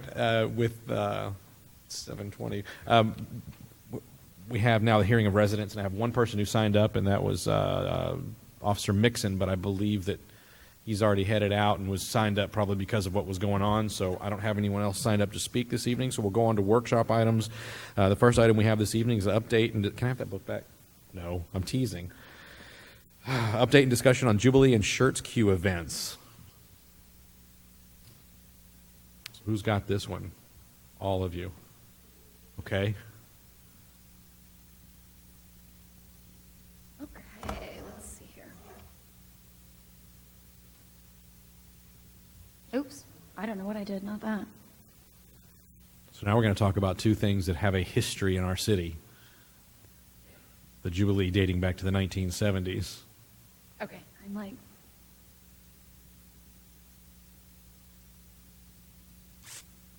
okay. So good evening, Mayor and Council. We are here this evening to give you guys an update on the 4th of July Jubilee and a quick brief update on the Schertz Q event that's going to be coming up. Later in the agenda, we'll be asking for a budget amendment to allow for funding for the 4th of July Jubilee. And Mary is going to touch on event updates for you guys. Thank you, ma'am. All right. Council, we came to you back in February and gave you a quick update of the changes that were occurring with the events in the city. With the dissolution of the Parks and Recreation Foundation, we had an opportunity to really evaluate the elements of the events that we had, also to look at the costs that were involved, and to also find some strategies as we were going to move forward. So for the focus on the why and the what's about the event. For the Jubilee, the important elements of this event were the fireworks, the parade, and then the carnival. And the Schertz Q, the barbecue competition, by far leads the best part of that event. With the goal of providing community events that all of our residents can enjoy, and by also balancing those revenues and those expenses, what we'll present to you this evening for the Jubilee, we feel we're comfortable with providing a quality event, yet not costing the city any funds for this event. We're going to give you just a quick update on the Schertz queue. Yep, that's okay. We're good. You're good. No, you're good. But we're mostly going to concentrate on the Jubilee event for this evening. So our proposal for Jubilee is to provide a one-day event for our residents. To begin with the Freedom 5K race, this event is hosted by Purnell Racing. They utilize the parade route that we already have closed off for our parade, and they help to get everybody excited and started for the parade as well, too. Roughly 200 participants will be in that Jubilee 5K Freedom run. It has grown considerably. This will be the 4th year that the event is being held. And I said we've been able to pass that control of that part of the event to a different company, and there's no resources that are being used by the city. For parade, a lot of years that we've been doing this parade, we're anticipating that we'll be in between 90 and 100 registrations that will be in the parade. Currently, we have 55 that are registered. We still have a month to go to get those lined in. The opening ceremonies provides us an opportunity to welcome our guests, especially our Grand Marshal, our honorary Grand Marshal. We'll spend quite a bit of time making sure that we have folks that are representative of our city and our area for that, for that honor. The Clemens ROTC is going to post the colors, as they have done many, many years for us in the past at our opening ceremonies. So once Freedom 5K and Parade are done, we move all activities to the pavilion, and we kick it off with that opening ceremonies. Live music as part of the event. 3 bands are scheduled to participate. Clifton DeLeon, young man from the area. Jesse Stratton Band comes from Wimberley. And then our final band will be Made in Texas, a young group from the San Marcos area as well. Carnival. One of the biggest draws for any kind of an event that's a fair or festival. We are looking to have the carnival here July 1st through the 4th. They will be open in the evenings July 1st through 3rd, only from 6 to 10, and then on the 4th, 2 sessions will be open during the Jubilee event from 11 to 4 and from 5 till 10. They'll take a little break in between there. For our food, craft, and business vendors, we've got 6 cage vendors, kind of a hard term to explain to you. We've got our already made 10 by 10 sections that we can bring out, and it allows the vendors to be able to set up within that area, and they're able to sell their product. We will have 6 of those vendors that we will set up for Jubilee. We will also have 4 trucks that will be available to us, 4 food trucks, mobile units that can just drive on in and drive on out, 4 of those as well. And then we'll have 10 booths for our homemade craft type items. Items that are handmade, homemade, will be there. And then for the business vendors, we've got 15 spots that are available for them to be able to come out, share information about their business. They cannot sell any items, but they can share information on what service they can offer to the residents. Watermelon eating contest and Bonzo Crunch. There's always some kind of entertainment that we're going to have besides the live music. The watermelon eating contest has a great history with us, and this year we will have 5 trophies that will be awarded for various age categories. And we will do this under the pavilion as well, bring the kiddos up, set the tables up, and let them see how fast they can get 3 slices of watermelon down. You all are welcome to come in for that last group if you like. For our fireworks, the pinnacle of our event that we have, we are pleased that once again, HEB is going to be the sponsor for our fireworks show. They've been a great city sponsor for this event. And we are also going to have a new company that's going to provide that fireworks show for us this year. We've did a little search, got some recommendations from the city of San Antonio, from Six Flags Fiesta Texas, and also from the city of LaPorte. All 3 gave us great kudos for the company that we're going to use. So the show is going to change just a little bit. Still great fireworks to begin it, great in the middle, and then our nice finale at the very end of it as well. With that partnership with HEB, we're also exploring the opportunity to have the 3009 restaurant come in and take care of the beer and the wine sales at the event. We are currently in the process of getting some I's dotted, some T's crossed with them, and as soon as we get that confirmed, we can let you know for sure, but it looks like could be another great possible partnership that we have with our local HEB. Right. If by chance we're not able to have this kind of partnership, and we've looked at a couple of other groups as well, we may have to look and think differently of how we're going to have that available for the residents, or if not having it available, allowing the park to be open for them to be able to bring their own if they would like to. Lots to think about on that one there. Yep. And we can significantly reduce our staff hours on this event by making it the one day. we take advantage of our Friday where we can load in all of the equipment that we may need to have in the park for this one. And then our staff can enjoy their holiday on that Monday when they're ready to come back in on that Tuesday, even though it's a holiday for them, to come in and make sure that we get our event executed appropriately. But we can significantly reduce that staff time. One, we remove the ticket booths, so we don't have those tickets and don't need those volunteers. And then we also don't have the finance personnel that would normally be in that trailer to be able to make sure that all the monies are safe. So instead, our vendors will take their own monies, and we will make sure we've got security available for them, so that way there's no chance anything's going to happen with them as well. Absolutely. Credit cards. Our vendors are more than willing to have that availability for our guests at the event, so they're able to take those cards, and/or we will have an ATM machine available as well, too, just in case they need it, and that's something that we've done in the past as well.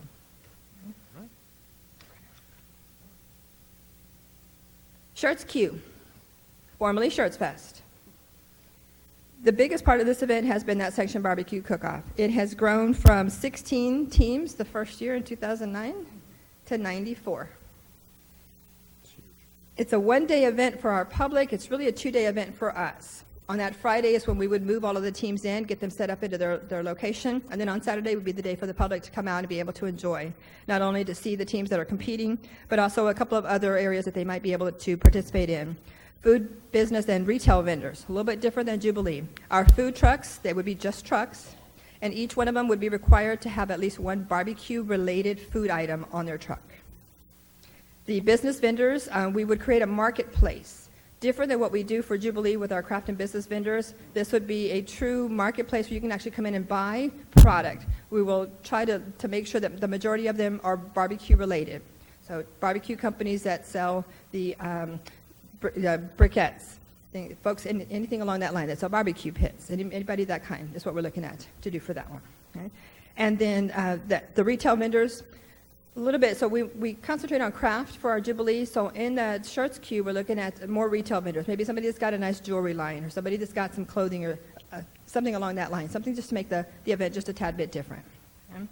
The live music, we get an opportunity to reach out to some great local bands that are in the area and provide some great music here. It gives folks another chance to stop, take a breath, enjoy something to eat, something to drink while they're in between their shopping and in between checking out what the barbecue teams are doing. We would propose a show and shine car show. Show and shine meaning they come in, you park the cars, everybody's just looking at them. There's no judging. We're not worried about providing trophies for anybody. Just enjoy, come on out, kind of walk around. You get a chance to see some beautiful machines that way. And then the kids queue. So part of many other cook-offs, they do a kids queue. Once the competition portion of it is done, the kiddos will come in, all of the supplies that they need are provided for them, and they have to cook a pork chop. And then they also get to present it to the judges and be judged just like the regular barbecue competition teams. Great opportunity for them. A lot of the participants you're going to see in this one are going to be children of the barbecue teams, but we can slowly, hopefully, incorporate some other kiddos in there as well. Okay? So Schertz Q, we'll come back to you probably in July with a little bit more information. We've just finally kind of gotten an itinerary of what we're thinking, so we'll get you some more details on that one as we go forward. Okay? All right. Bottom line. Jubilee will see expenses of roughly $26,000. Revenues we anticipate will match or exceed those expenses.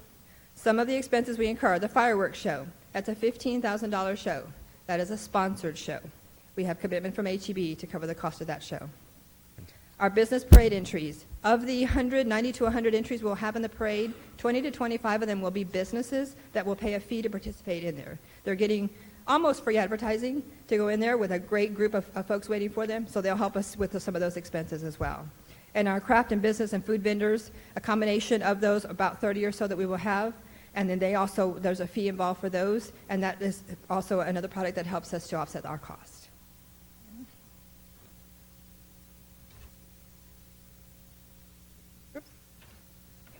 All right.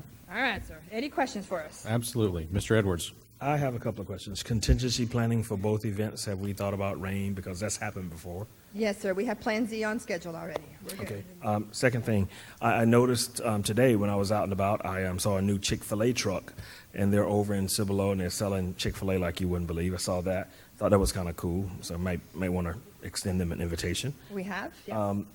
What were the expenses in previous years for like the Jubilee and for the Schertz Fest, which is now Schertz Q? What were the expenses on average per year?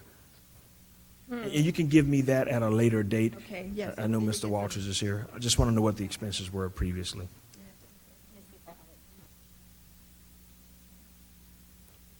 All right, Jubilee, to include all of the elements of the event, revenues were $113,900 and our expenses were $97,500.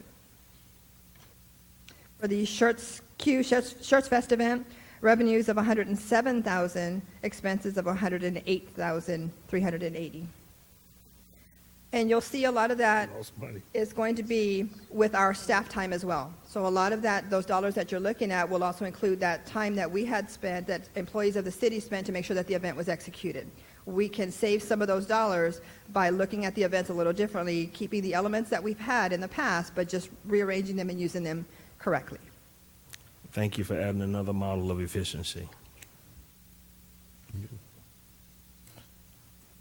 Just want to point out a lot of the revenue and expenses from the previous categories from the tickets generated. So does city recognize all the revenue, or the foundation recognize all the revenue from the tickets and then paid out all those vendor expenses, another expense. In this one, the only revenue or expense related to all those other events are just the booth setup fees that they have.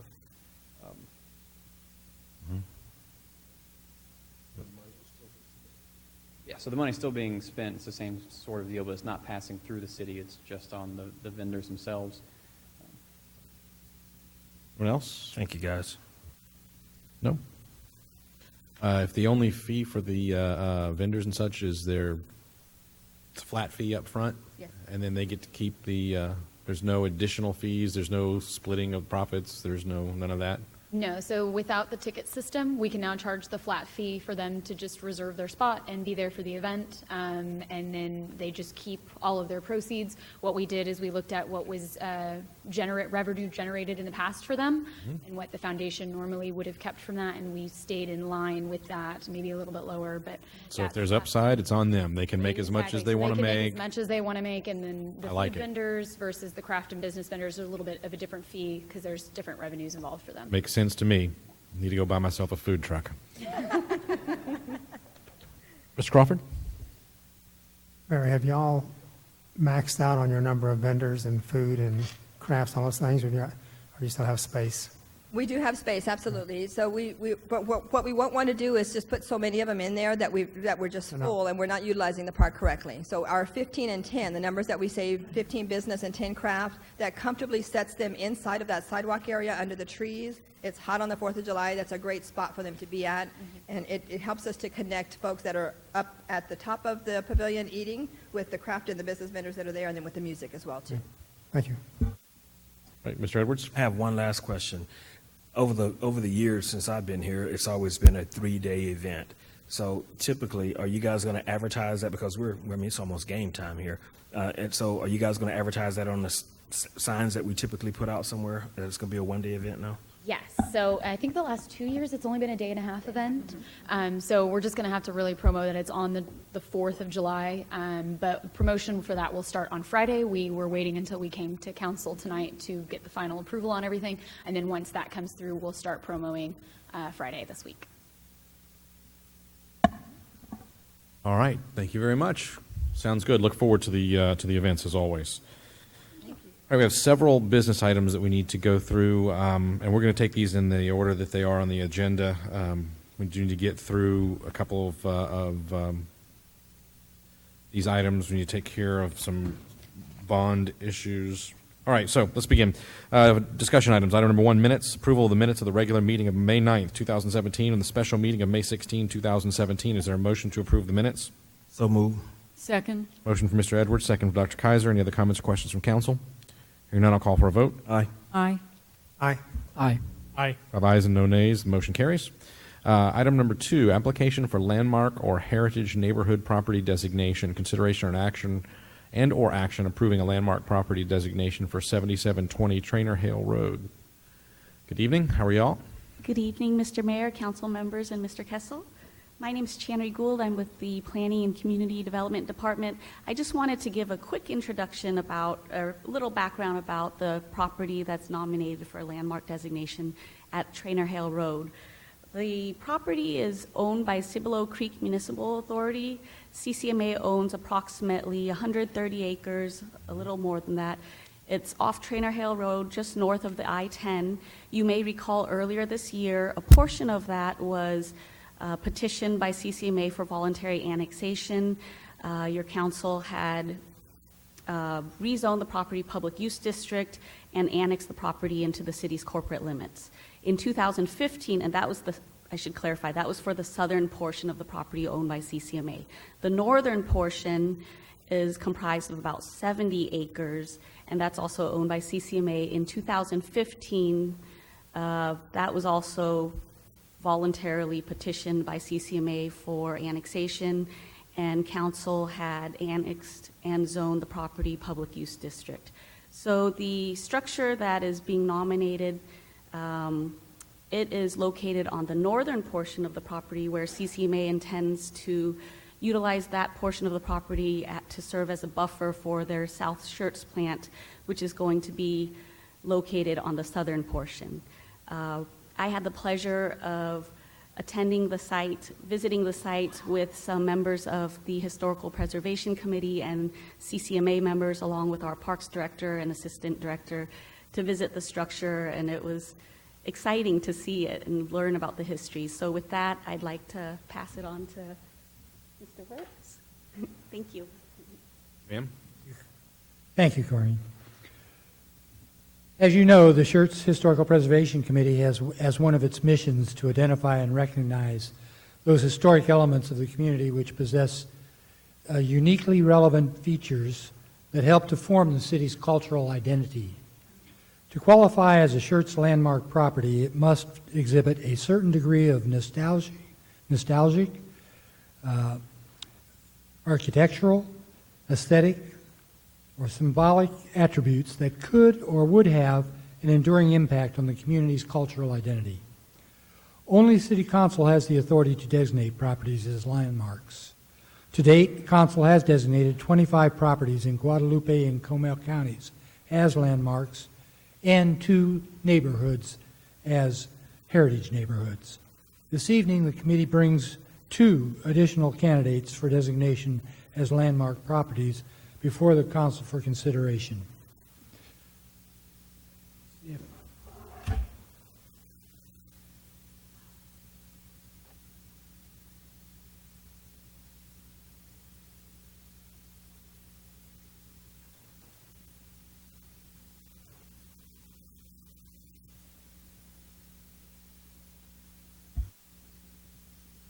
The first nominee for the landmark property designation is the property at 207 First Street. Its origins date back to before the turn of the 20th century. It was among the first commercial business establishments to operate in what was then cut off and later Schertz community. Its first known use was as a general merchandise store, owned and operated by 2 men named Gerlich and Schultz.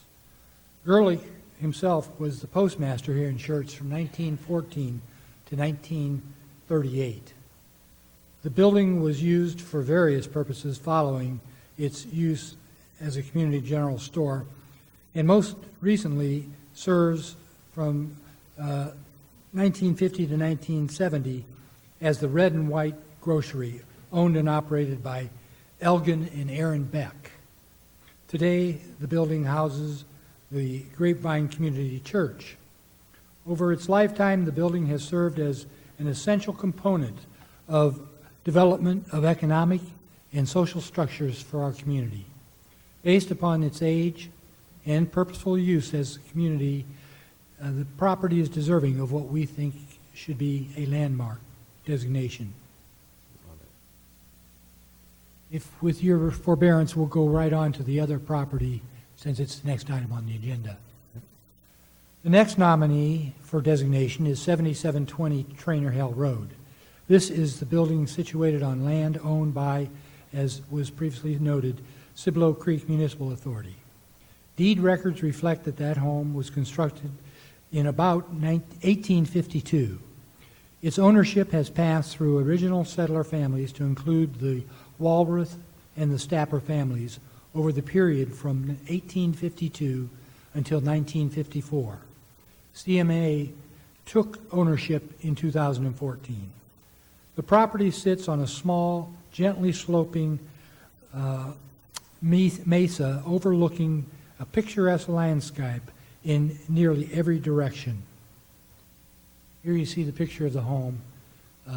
Much has changed since 1852. The lap siding you see on the sides is horizontally placed. Originally, it was vertically placed, and before they had lap siding, there was a handmade limestone brick structure. Fireplaces have been moved over time in the place. There you see the brick structure beneath the wood that at one time made up that structure. And an interesting architectural design along with that brick structure is what is known as folkwork. That's a German term that shows architecture as it was constructed in the early centuries in Germany and still today in European Switzerland, Germany, and those countries is very prominent amongst residential construction. Here again is a picture that captures the age of this property as you look at the folks who were photographed in this particular picture. This is some of the Stapper family, some of our original settlers here in Schertz. And you'll note that there was a house behind this property that we're considering. That was torn down in 1972 and another more modern home built for the family that owned the property then. Thank God they did save this main building. On this property, you'll see a place for picnicking, pavilion, with a stone fire pit for barbecuing.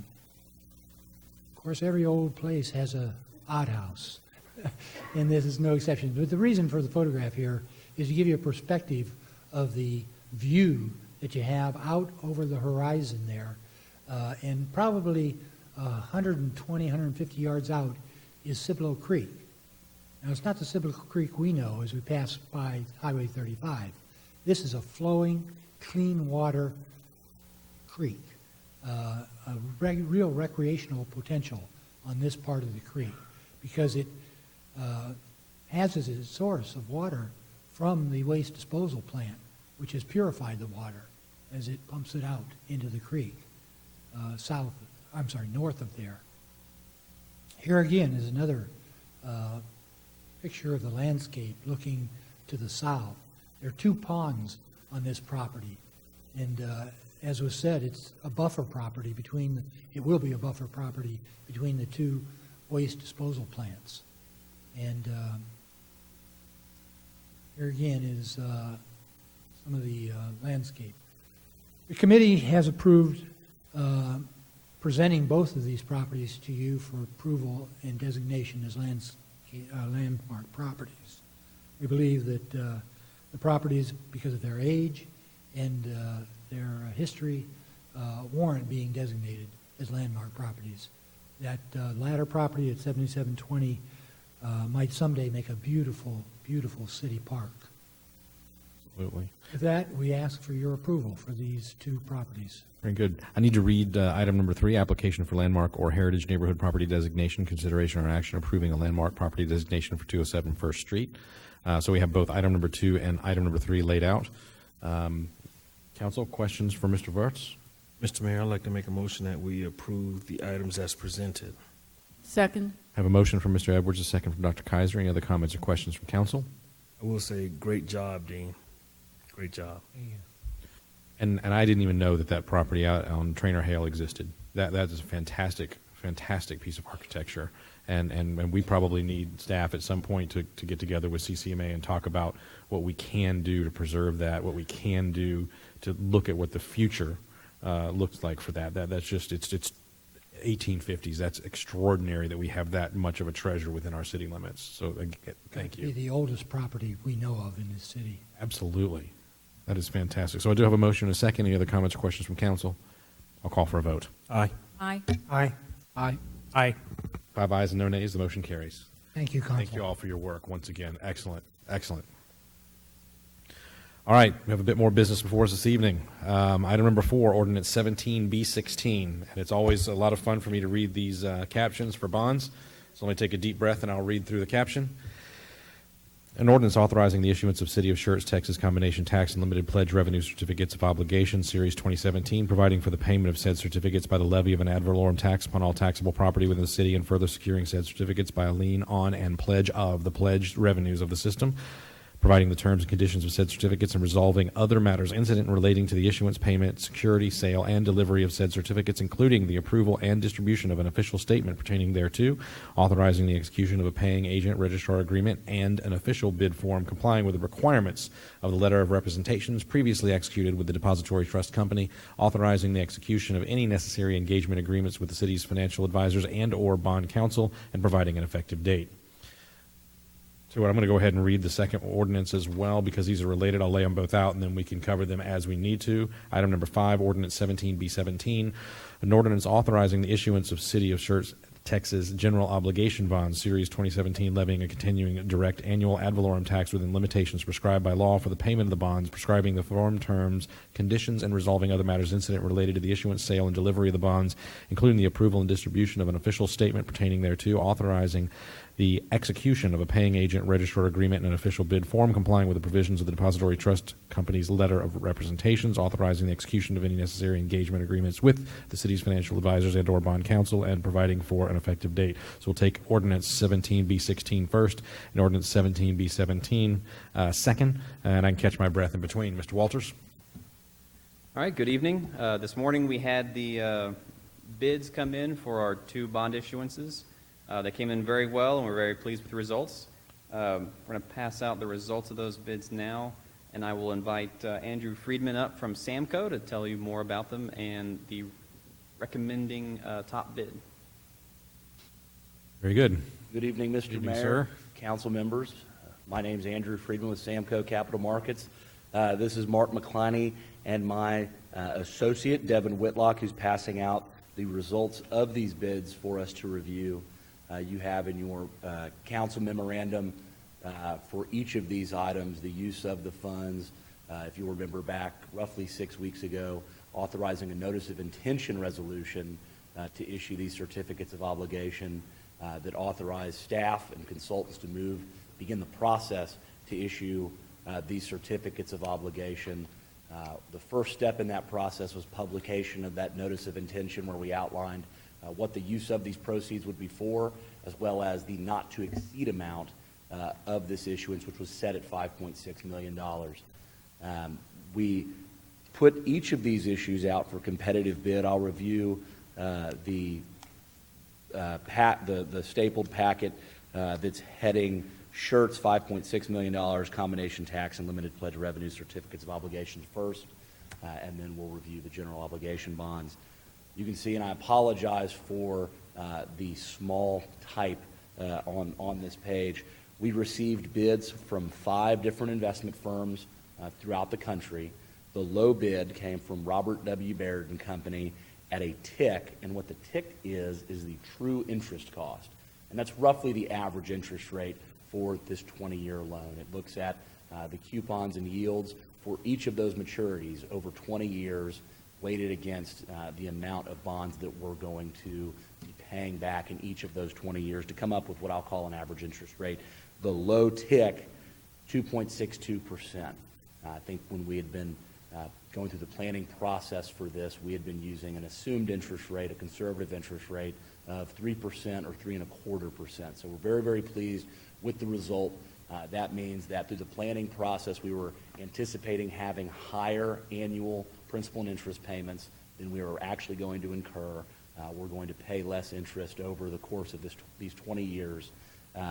Worth noting in this, and I'll direct your attention, we can walk through these numbers and we can go through them in more depth if you like, but I'll just kind of go through them quickly here.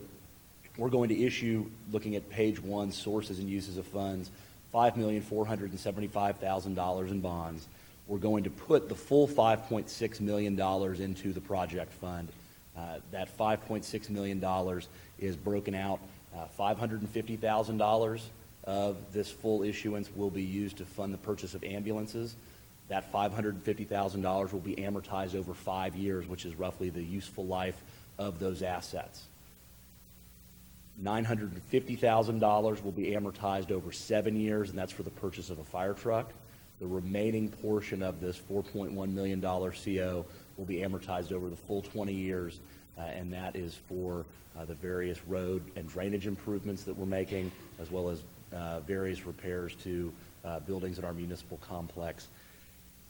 That being said, if you flip a couple of pages back to the bond debt service schedule, page 4 of these attached numbers, you can see starting from the left, the principal payback beginning in fiscal 2018, all the way to the right side is the total annual debt service in each of those fiscal years. And as you look down that far right column, the first 5 years we're going to be paying back roughly $535,000 a year. Then that'll drop to $420,000 a year for 2 years, and then it's going to level out at $270,000.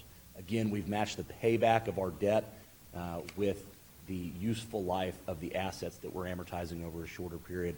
That does a couple of different things. One, we always want to make sure that we're not borrowing money that we're going to be paying back longer than we're going to have the asset. The second benefit of that is we're going to pay less interest on this certificate of obligation than we otherwise would, because we're paying this loan back sooner. And so that's how we're getting to this very good interest rate of 2.62%. That being said, these bonds are fixed rate. The interest rates will not change once you take affirmative action to lock them in here this evening. And they have a 10-year call, as do all of our certificates of obligations and bonds that we have historically issued. We're very, very pleased with the result today.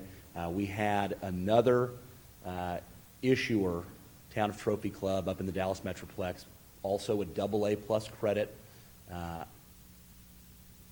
little bit smaller than the city of Schertz probably, but a very well-known community, sold 30 minutes before we did this morning, and we actually priced a few basis points better than their bond offering. And I think that a lot of that has to do, again, we're looking at apples to apples. They're a suburb in the Dallas Metroplex of a very well-to-do community. We are a suburb of San Antonio, and we're a very well-run organization, but we have, in my estimation, greater name recognition in the market. We're borrowing multiple times a year. We do a very, very thorough job on these rating calls and being out there in the investment community in the bond market. And so I think that's what resulted in what I think is a bond sale that you can really hang your hat on. I'm happy to answer any questions. I'm happy to go through these numbers in more detail if you like, but I turn it over to you for your questions. Very good. Thank you, sir. So we are on item number 4, ordinance 17B16. You have questions, Mr. Crawford? James, to you, since you and I have talked about this in a kind of a casual, general way, and to the gentleman making the presentation, if we want to pay these bonds back earlier, is that still an option like we've talked about before? Either one of you? In reference to that 10-year bond call, that is the mechanism that will allow us to pay back these bonds sooner than they would otherwise mature. But we are giving the bond investors 10 years where we don't have the ability to call them back in. You can do what is known as an advance refunding. It's something that we have done here at the city of Schertz before, where maybe in year 8 we could, if interest rates or we have surplus cash available, do an advance refunding where we put funds into an escrow account in order to redeem those outstanding bonds, these bonds in this case, for debt service savings. That's something that as financial advisor we pay close attention to year over year with not only these bonds, but all of the bonds and certificates of obligation in the city's portfolio. But as in maybe a regular car loan or another type of a student debt loan, you're not allowed to pay additional funds to buy down that rate faster or pay it off sooner. You have to pay what's prescribed in the outline, and then we can take action to refund them and either reduce the payment or pay them off if we had the money lying around at the call date. And my question probably isn't of any value if interest rates go up, because you probably wouldn't want to pay them off earlier. That's correct. I think that we're going to be sitting here 10 years from now, thankful that we were able to lock in interest rates when they were at their all-time lows. Thank you. Yeah, and isn't it fair to say, too, that we have other indebtedness that we probably would want to potentially address before we would want to address this one? I mean, as far as if we were going to refund, if we were going to go ahead and pay in advance, things that have already gone past that period. Absolutely. As we've issued debt year over year, we have bonds that callable in 2019, 2020, 2021. Yeah. I'm actually making those call dates up because I don't know off the very top of my head, but that is something that we're examining on an ongoing basis, and as those things look economically efficient, we bring them to staff and ultimately to you for you to determine whether or not it's something the council wishes to pursue. You bet. So, Mr. Kessel, remind Kyle that it's all on him. He needs to find us more economic development wins so we can retire some other debt earlier and improve our bonding capacity, because we have some good things coming up that we're going to want to be able to spend money on. I do so hourly, sir. I know you do. I know you do. Anyone else on this one? Mr. Edwards. You know, I was going to ask the question of why we aren't actually refunding some of the debt now and put it out longer for some of the lower interest rates that we can find. This is outstanding. 2.62 is great. You know, with the possible, was it 1.5 on a takedown, 1.52? Something of that nature on your takedown? Not looking at that. What are you referring to, the takedown, the underwriter discount? Your discount, was it 1.5? That may be right. I don't have that off the top. Well, the cost of issuance is 1.5. So the reason why I'm asking that question is, you know, I was asking, why are we not issuing more debt? But of course, we don't want to raise our taxes as well. So that does keep us at bay. But this is a great job. And did they buy all this at one time? Did they say we take it all right now? They did. I think that they do have some. The bond purchaser buys the bonds from the city, buys the obligations from the city. They're in turn selling these to individual investors, whether they're mom and pop investors like you or I, or insurance funds and different municipal bond purchasers. I think that the bulk of it was sold in advance. I think some of these earlier maturities are probably going to be holding on to, working them off of their books over the coming years. This is a good deal for the city, and this is a great job looking out for the citizens, long term especially. Thank you. So, Daryl, the finance class in the MBA program does pay off later on down the road. I promise. I promise it does. Any other questions with regard to this one? If not, is there a motion to approve Ordinance 17B16? So moved, Mr. Mayor. Second. Motion from Mr. Edwards, second from Dr. Kaiser. Any other comments or questions from council? Not, I'll call for a vote. Aye. Aye. Aye. Aye. Aye. 5 ayes, no nays, motion carries. We've already laid out the next one, which is item number 5, Ordinance 17B17. Second handout looks very similar to the first. We received 6 bids, so more bids than the first certificate of obligation. Again, Robert W. Baird submitted the best bid. That TIC is higher, 2.77%. The reason for that, excuse me? Lower amount, too. Correct. It's a little bit smaller amount, but what I believe drives that higher TIC is that we're not amortizing as much of the bonds up front. We're paying this back in a level debt service, meaning we're making equal payments, which is a very standard thing to do. Municipalities typically do that, especially for what these bonds are issued for. But that in turn drives up the borrowing costs. And so that's the explanation for that differential. Again, we're very, very pleased with the interest rate we received. We expected that there would be an interest rate differential here because of that. We are going to be issuing $3,935,000 in bonds. We're going to be putting the full $4 million into the city's project fund, and then outside of that paying the other issuance costs. So the city's going to receive net of everything $4 million in its project fund. Just as the CO, net of everything, will put $5.6 million into the various project funds. You can flip through to page 4 to see the annual payback, $265,000 roughly a year for 20 years. On each of the CO and the bond, we're making our first payment in 2018. What that does is allow us to work through the budget this year, set our INS tax rate so that we're considering these new annual payments as part of that tax rate, and then have a chance to actually collect on those taxes before we make our first payment. So we're not having to come out of reserves to make those first payments. But again, very, very pleased with the result. You can see just looking through the different bids that they're not necessarily very tight, meaning that you've got everybody right around 277. Your last place bid comes in just below 3%. So it gives us a high degree of confidence that we've gotten a good bid given the turnout that we've had. So again, I'm happy to answer any questions related to this. As I think we say every single time that we're up here selling bonds, we go through a credit rating process. The city has a sterling AA+ stable outlook rating from Standard & Poor's. We went through that process again. Mark and I are consistently amazed at the level and detail of information that the staff brings forward to those conference calls. We do many, many conference calls a year, and you all continue to set the bar in terms of the amount of information and the transparency that the city can provide in terms of policies, capital planning, and things of that nature. I think that goes a long way in this process to help us save money where we can when we're issuing bonds. Very good. Council, questions? If there are none, is there a motion to approve ordinance 17B17? Move to approve ordinance number 17B17. Second. A motion from Dr. Kaiser, a second from Mr. Gutierrez. Any other comments or questions from council? Hearing none, I'll call for a vote. Aye. Aye. Aye. Aye. Aye. Very good. 5 ayes, no nays. Motion carries. Thank you, sir. Yeah, there's a bunch of things to sign. Okay. I did bring these so that I could do this. Y'all wait just a second. There's a couple things that they're asking me to sign right now so that we can get these back to the investors.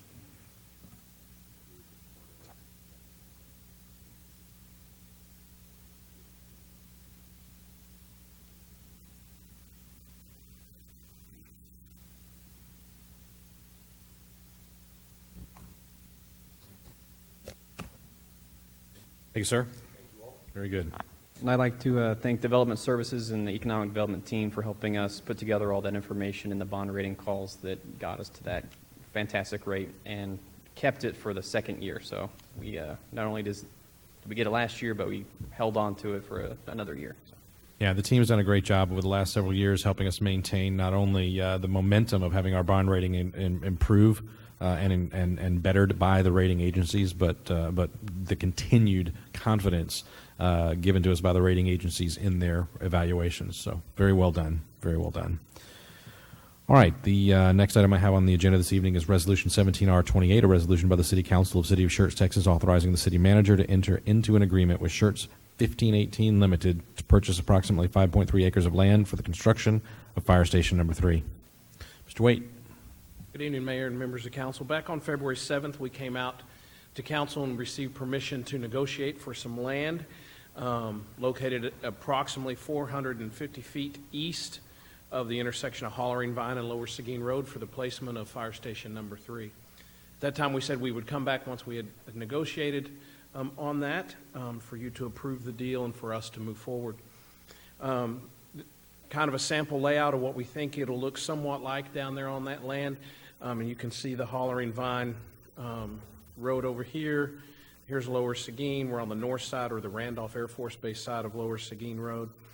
You can kind of see, if it was a clearer image, you'd be able to see the measurements, but we're about 450 feet off.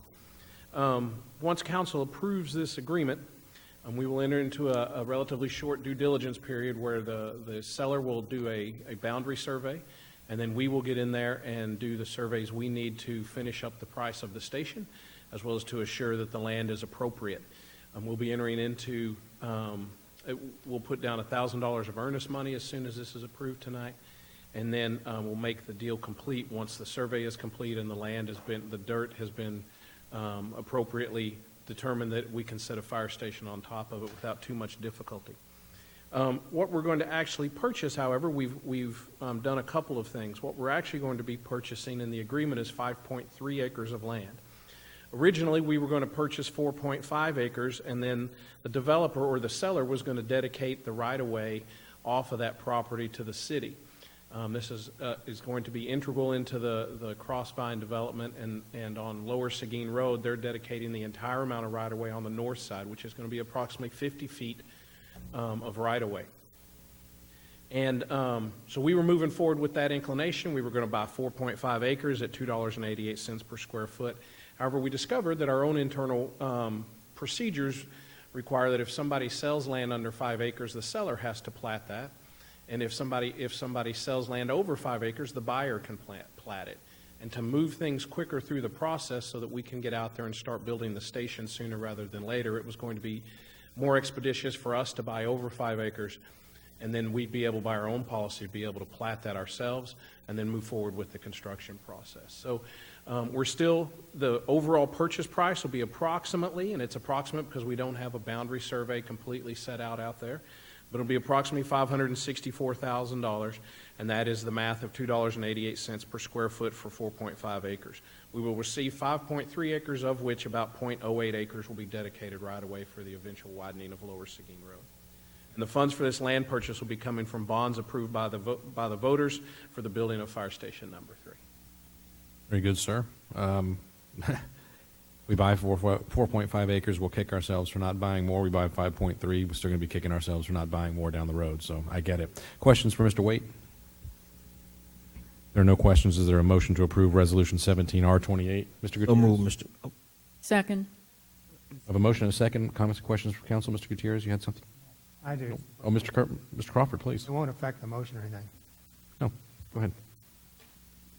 I talked with Brian this morning or something and had a couple questions. I don't know if he told you what I was asking about. If he did, then you can answer them probably. If he didn't, then he gets to come up and answer them.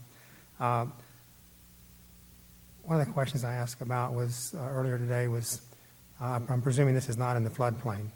No, sir. In the documents it says it's in, there's no, what's the other wetlands kind of stuff in there either. No, sir. And that's in here, but that's not the same as the floodplain. The other question I had is there a broker involved in this, or is this just strictly between the city and Mr. Price and his organization? This is between the city and Schertz 1518 Limited. Okay. And we had an appraisal done on this property, We did.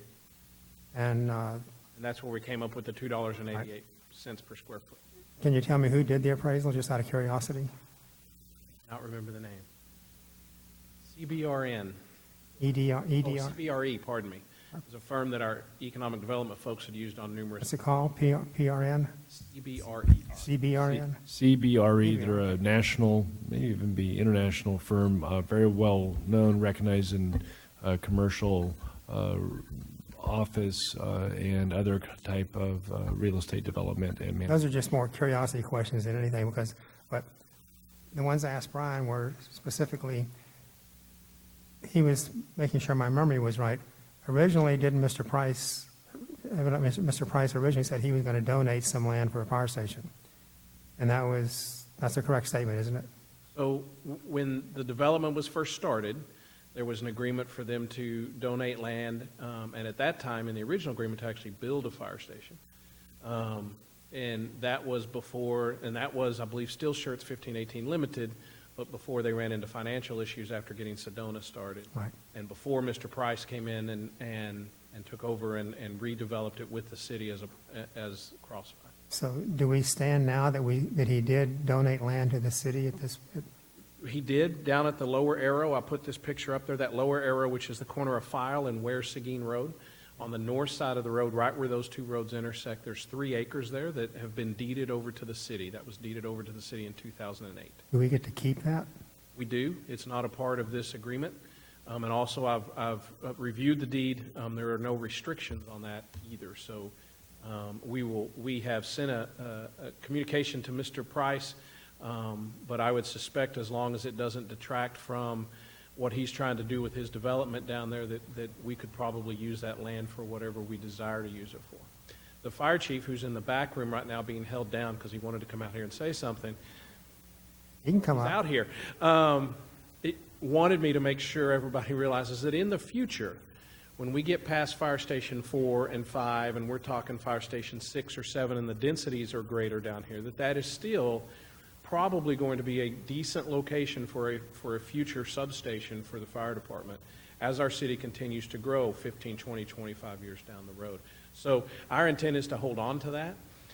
We've talked about looking at different places to stage equipment in the south end of town so that especially our heavy equipment doesn't have to travel all the road miles to get down there to fix a water leak and those type of things. So we'll be having those conversations with Mr. Price as time goes on about if that's an acceptable use and what we need to do to make sure that it doesn't take away from the appearance and what he's trying to do in his community.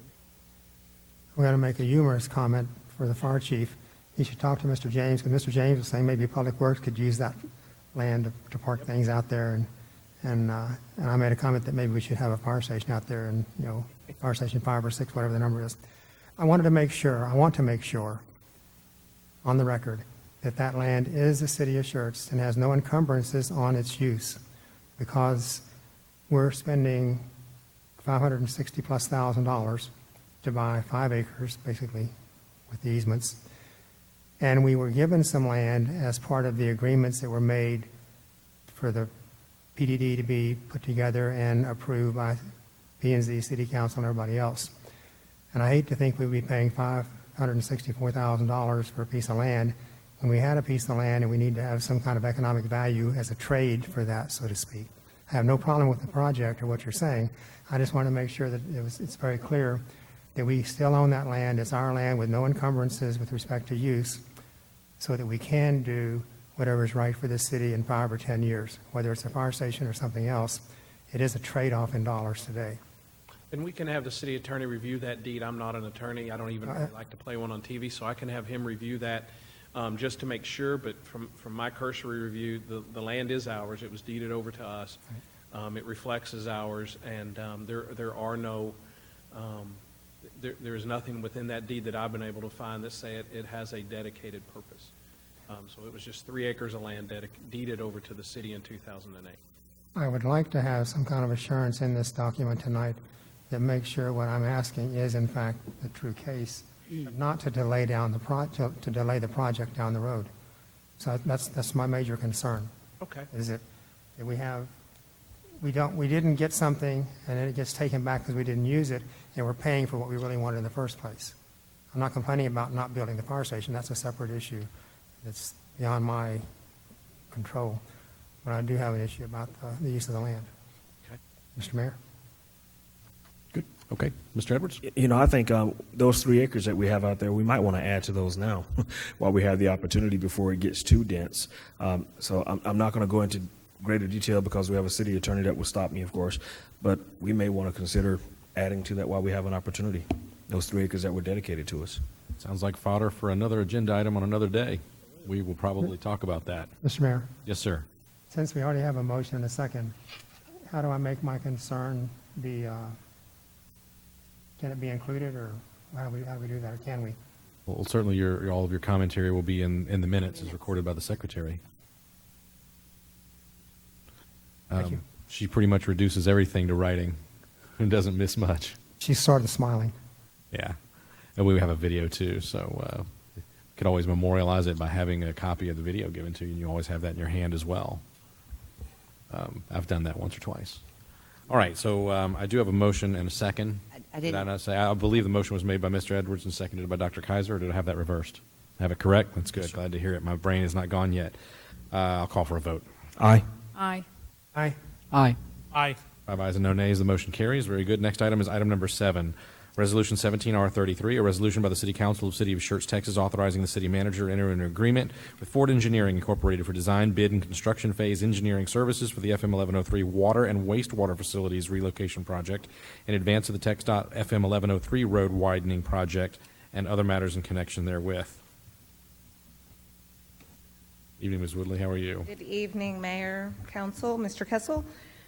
So this is a request to authorize us to enter a contract with Ford Engineering, one of our on-call engineers, to do the design of a project that will relocate our utilities, water and wastewater lines that are currently in the TxDOT right-of-way of 1103 that is scheduled to be widened over the next number of years. So we get out ahead of it. We, along with dry utilities, gas company, electric company, cable and phone, all need to relocate into easements that we will need to acquire outside the right-of-way.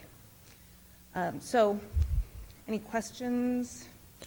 Council questions? Not, is there a motion to approve Resolution 17R33? So moved, Mr. Mayor. Second. Motion from Mr. Edwards, a second from Dr. Kaiser. Any other comments or questions from council? Hearing none, I'll call for a vote. Aye. Aye. Aye. Aye. Aye. 5 ayes and no nays, the motion carries. Thank you. Ma'am. Item number 8 is Ordinance 17T18, an ordinance by the City Council of the City of Schertz, Texas, authorizing a budget amendment to fund the 42nd Annual 4th of July Jubilee event, repealing all ordinances or parts of ordinances in conflict with this ordinance, and providing an effective date. All right. Good evening, Mayor and Council Evening. again. Like we stated earlier, we gave you a little bit of a background on our Jubilee event that we have coming up. We do need to move do a budget amendment to allow for funding of the Jubilee, but we are anticipating that revenues and expenses will offset or exceed all of the expenses with a $26,000 request for funding, anticipating $31,000 back in revenues. So this is just the formal request for the funding. All right, very good. Questions from Ms. Klepper? Is it 26,000? Because I see 26,000, and I also see 25,760. So we're just rounding up 26? Yes. Okay. Yes. Okay. Mhm. Mr. Mayor, I'd like to make a motion that we approve the resolution. Let me get to my number again. Ordinance. I'm sorry, ordinance 17T18. Second. Motion from Mr. Edwards, second from Dr. Kaiser. Any other comments or questions from council? Hearing none, I'll call for a vote. Aye. Aye. Aye. Aye. Aye. 5 ayes and no nays, the motion carries. Next item that we have on the agenda is a roll call vote confirmation. Thank you, Mrs. Klepper. Item A, Resolution 17R32. Motion was made by Mayor Pro Tem Edwards, seconded by Councilmember Kaiser. Mayor Pro Tem Edwards, Councilmembers Gutierrez, Larson, Kaiser, Crawford voted yes, no one voted no, motion passed. Item number 1, the minutes from May 9th and May 16th. Motion was made by Mayor Pro Tem Edwards, seconded by Councilmember Kaiser. Mayor Pro Tem Edwards, Councilmembers Gutierrez, Larson, Kaiser, Crawford voted yes, no one voted no, motion passed. Item number 2 is a landmark property designation for 7720 Trainer Hill Road. Motion was made by Mayor Pro Tem Edwards, seconded by Councilmember Kaiser. Mayor Pro Tem Edwards, Councilmembers Gutierrez, Larson, Kaiser, Crawford voted yes, no one voted no. Item number 3, landmark property designation for 207 First Street.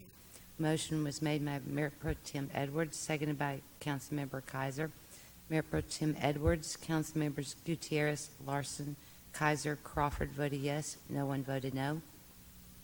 Item number 4, ordinance number 17B16 on first and final reading. Motion was made by Mayor Pro Tem Edwards, seconded by Councilmember Kaiser. Mayor Pro Tem Edwards, Councilmembers Gutierrez, Larson, Kaiser, Crawford voted yes, no one voted no. Motion passed. Ordinance number 17B17, first and final reading. Motion was made by Councilmember Kaiser, seconded by Councilmember Gutierrez. Mayor Pro Tem Edwards, Councilmembers Gutierrez, Larson, Kaiser, Crawford voted yes, no one voted no. Motion passed. Item number 6, resolution number 17R28. Motion was made by Mayor Pro Tem Edwards, seconded by Councilmember Kaiser. Mayor Pro Tem Edwards, Councilmembers Gutierrez, Larson, Kaiser, Crawford voted yes, no one voted no. Item number 7, resolution number 17R33. Motion was made by Mayor Pro Tem Edwards, seconded by Councilmember Kaiser. Mayor Pro Tem Edwards, Councilmembers Gutierrez, Larson, Kaiser, Crawford voted yes, no one voted no. Motion passed. Item number 8, ordinance number 17T18 on first reading. Motion was made by Mayor Pro Tem Edwards, seconded by Councilmember Kaiser. Mayor Pro Tem Edwards, Councilmembers Gutierrez, Larson, Kaiser, Crawford voted yes, no one voted no. Motion passed. Thank you, ma'am. We do have a need this evening for an executive session, so I'm going to skip to item number 12. City Council will meet in closed session under Section 551.074 of the Texas Government Code, personnel matters to deliberate the appointment, employment, evaluation, reassignment, duties, discipline, or dismissal of the city secretary. We'll go immediately into executive session and return to regular session as quickly as we're able.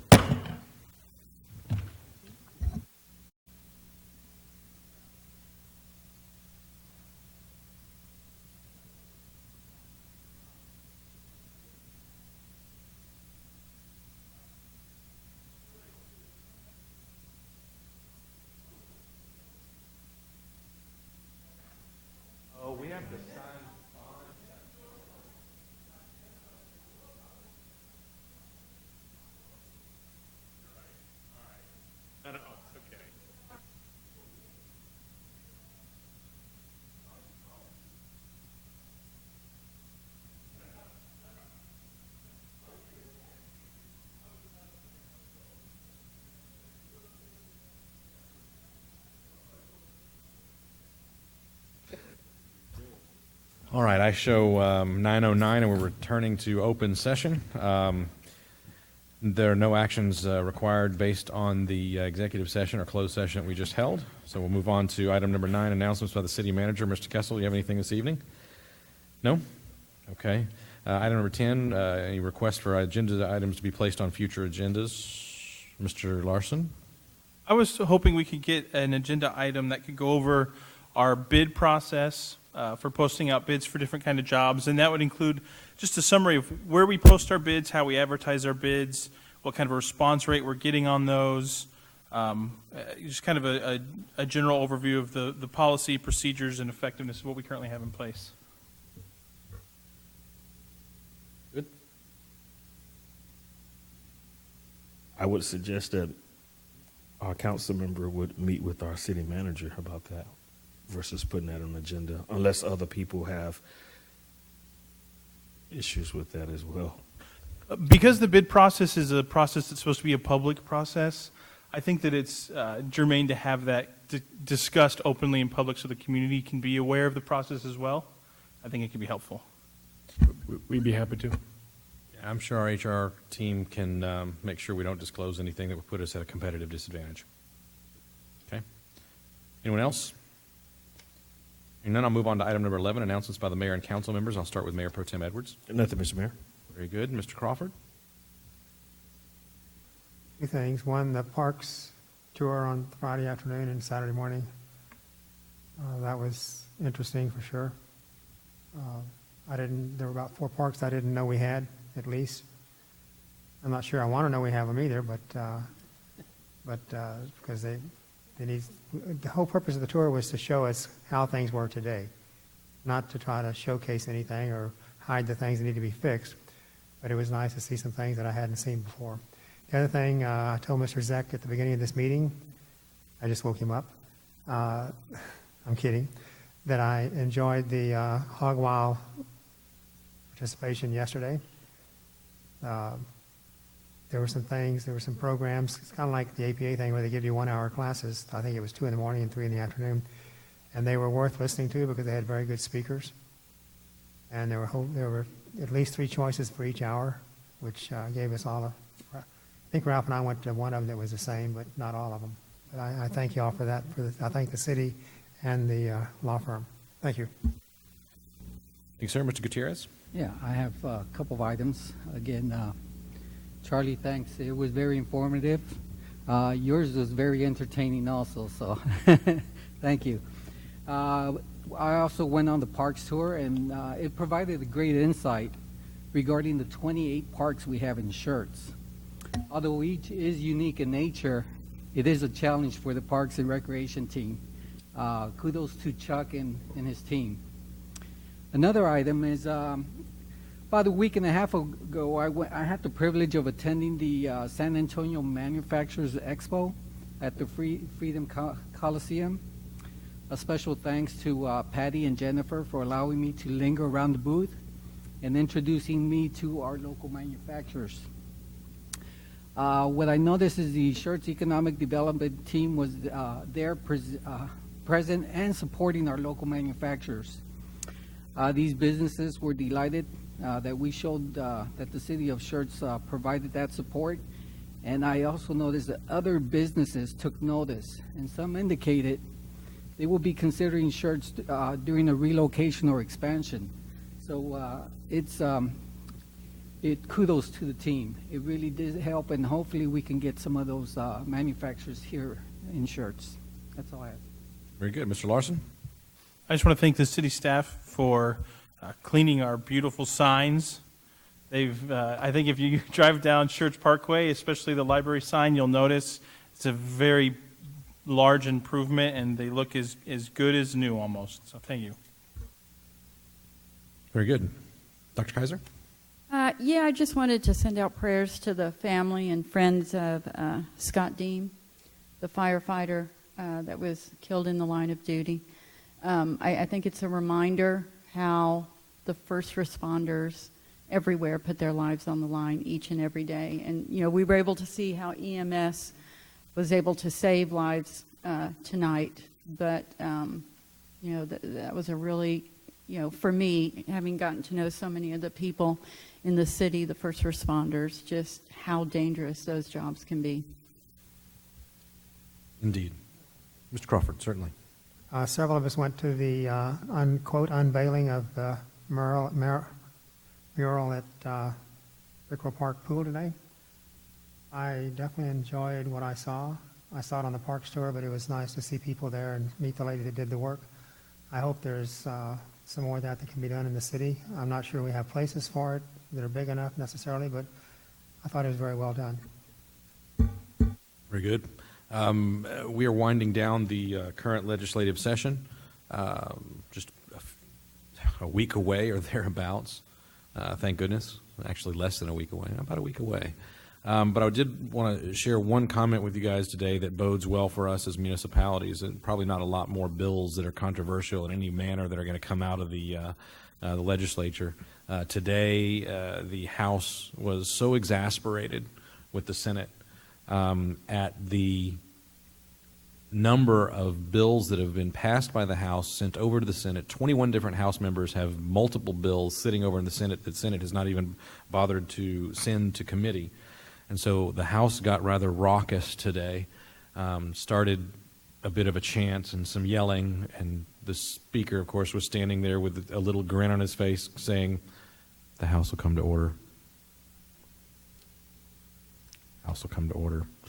They got raucous enough they decided that they would throw open the doors of the House, and when the doors were opened, because, you know, the Senate's just across the rotunda, they got louder and louder and started up on a chant saying, if the Senate won't respect the House, then the Senate better expect the House. Anyway, just wanted to share that with you. I suspect a lot of bills are going to die in the next few days, and that's mostly good for us, things that will not affect us that we were really worried about. That said, there'll be a full wrap-up that'll be done in Austin. Anybody that wants to go to that, I think it'd be a great experience for this members of this council to go and hear TML give the wrap-up of all the things that happened. This has been an exciting session to watch. I know for some people it's like you're watching the state House and Senate and streaming video and it's exciting. You're weird. But it has been an interesting session, and the wrap-up will be educational. So if you want to go do that, I would encourage you to do so.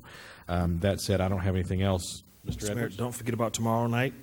We have a meeting tomorrow night. At Oh, yes. 6:30 at the Civic Tomorrow Center. evening, we do have a joint session of councils and the Cibolo Valley Local Government Corporation in Cibolo. No, at the Civic Center. Oh, it's here at our Civic Center, so they're coming here. Okay, all right. Civic Center, Bluebonnet Hall, In Bluebonnet, okay? Yes, and that begins at? 6:30. 6:30. And there is a light dinner that will be served. Okay. Yep. So don't forget, we have a meeting tomorrow evening then with the City of Cibolo and the Cibolo Valley Local Government Corporation. Anything else from staff or from council? If not, then we stand adjourned. Not bad.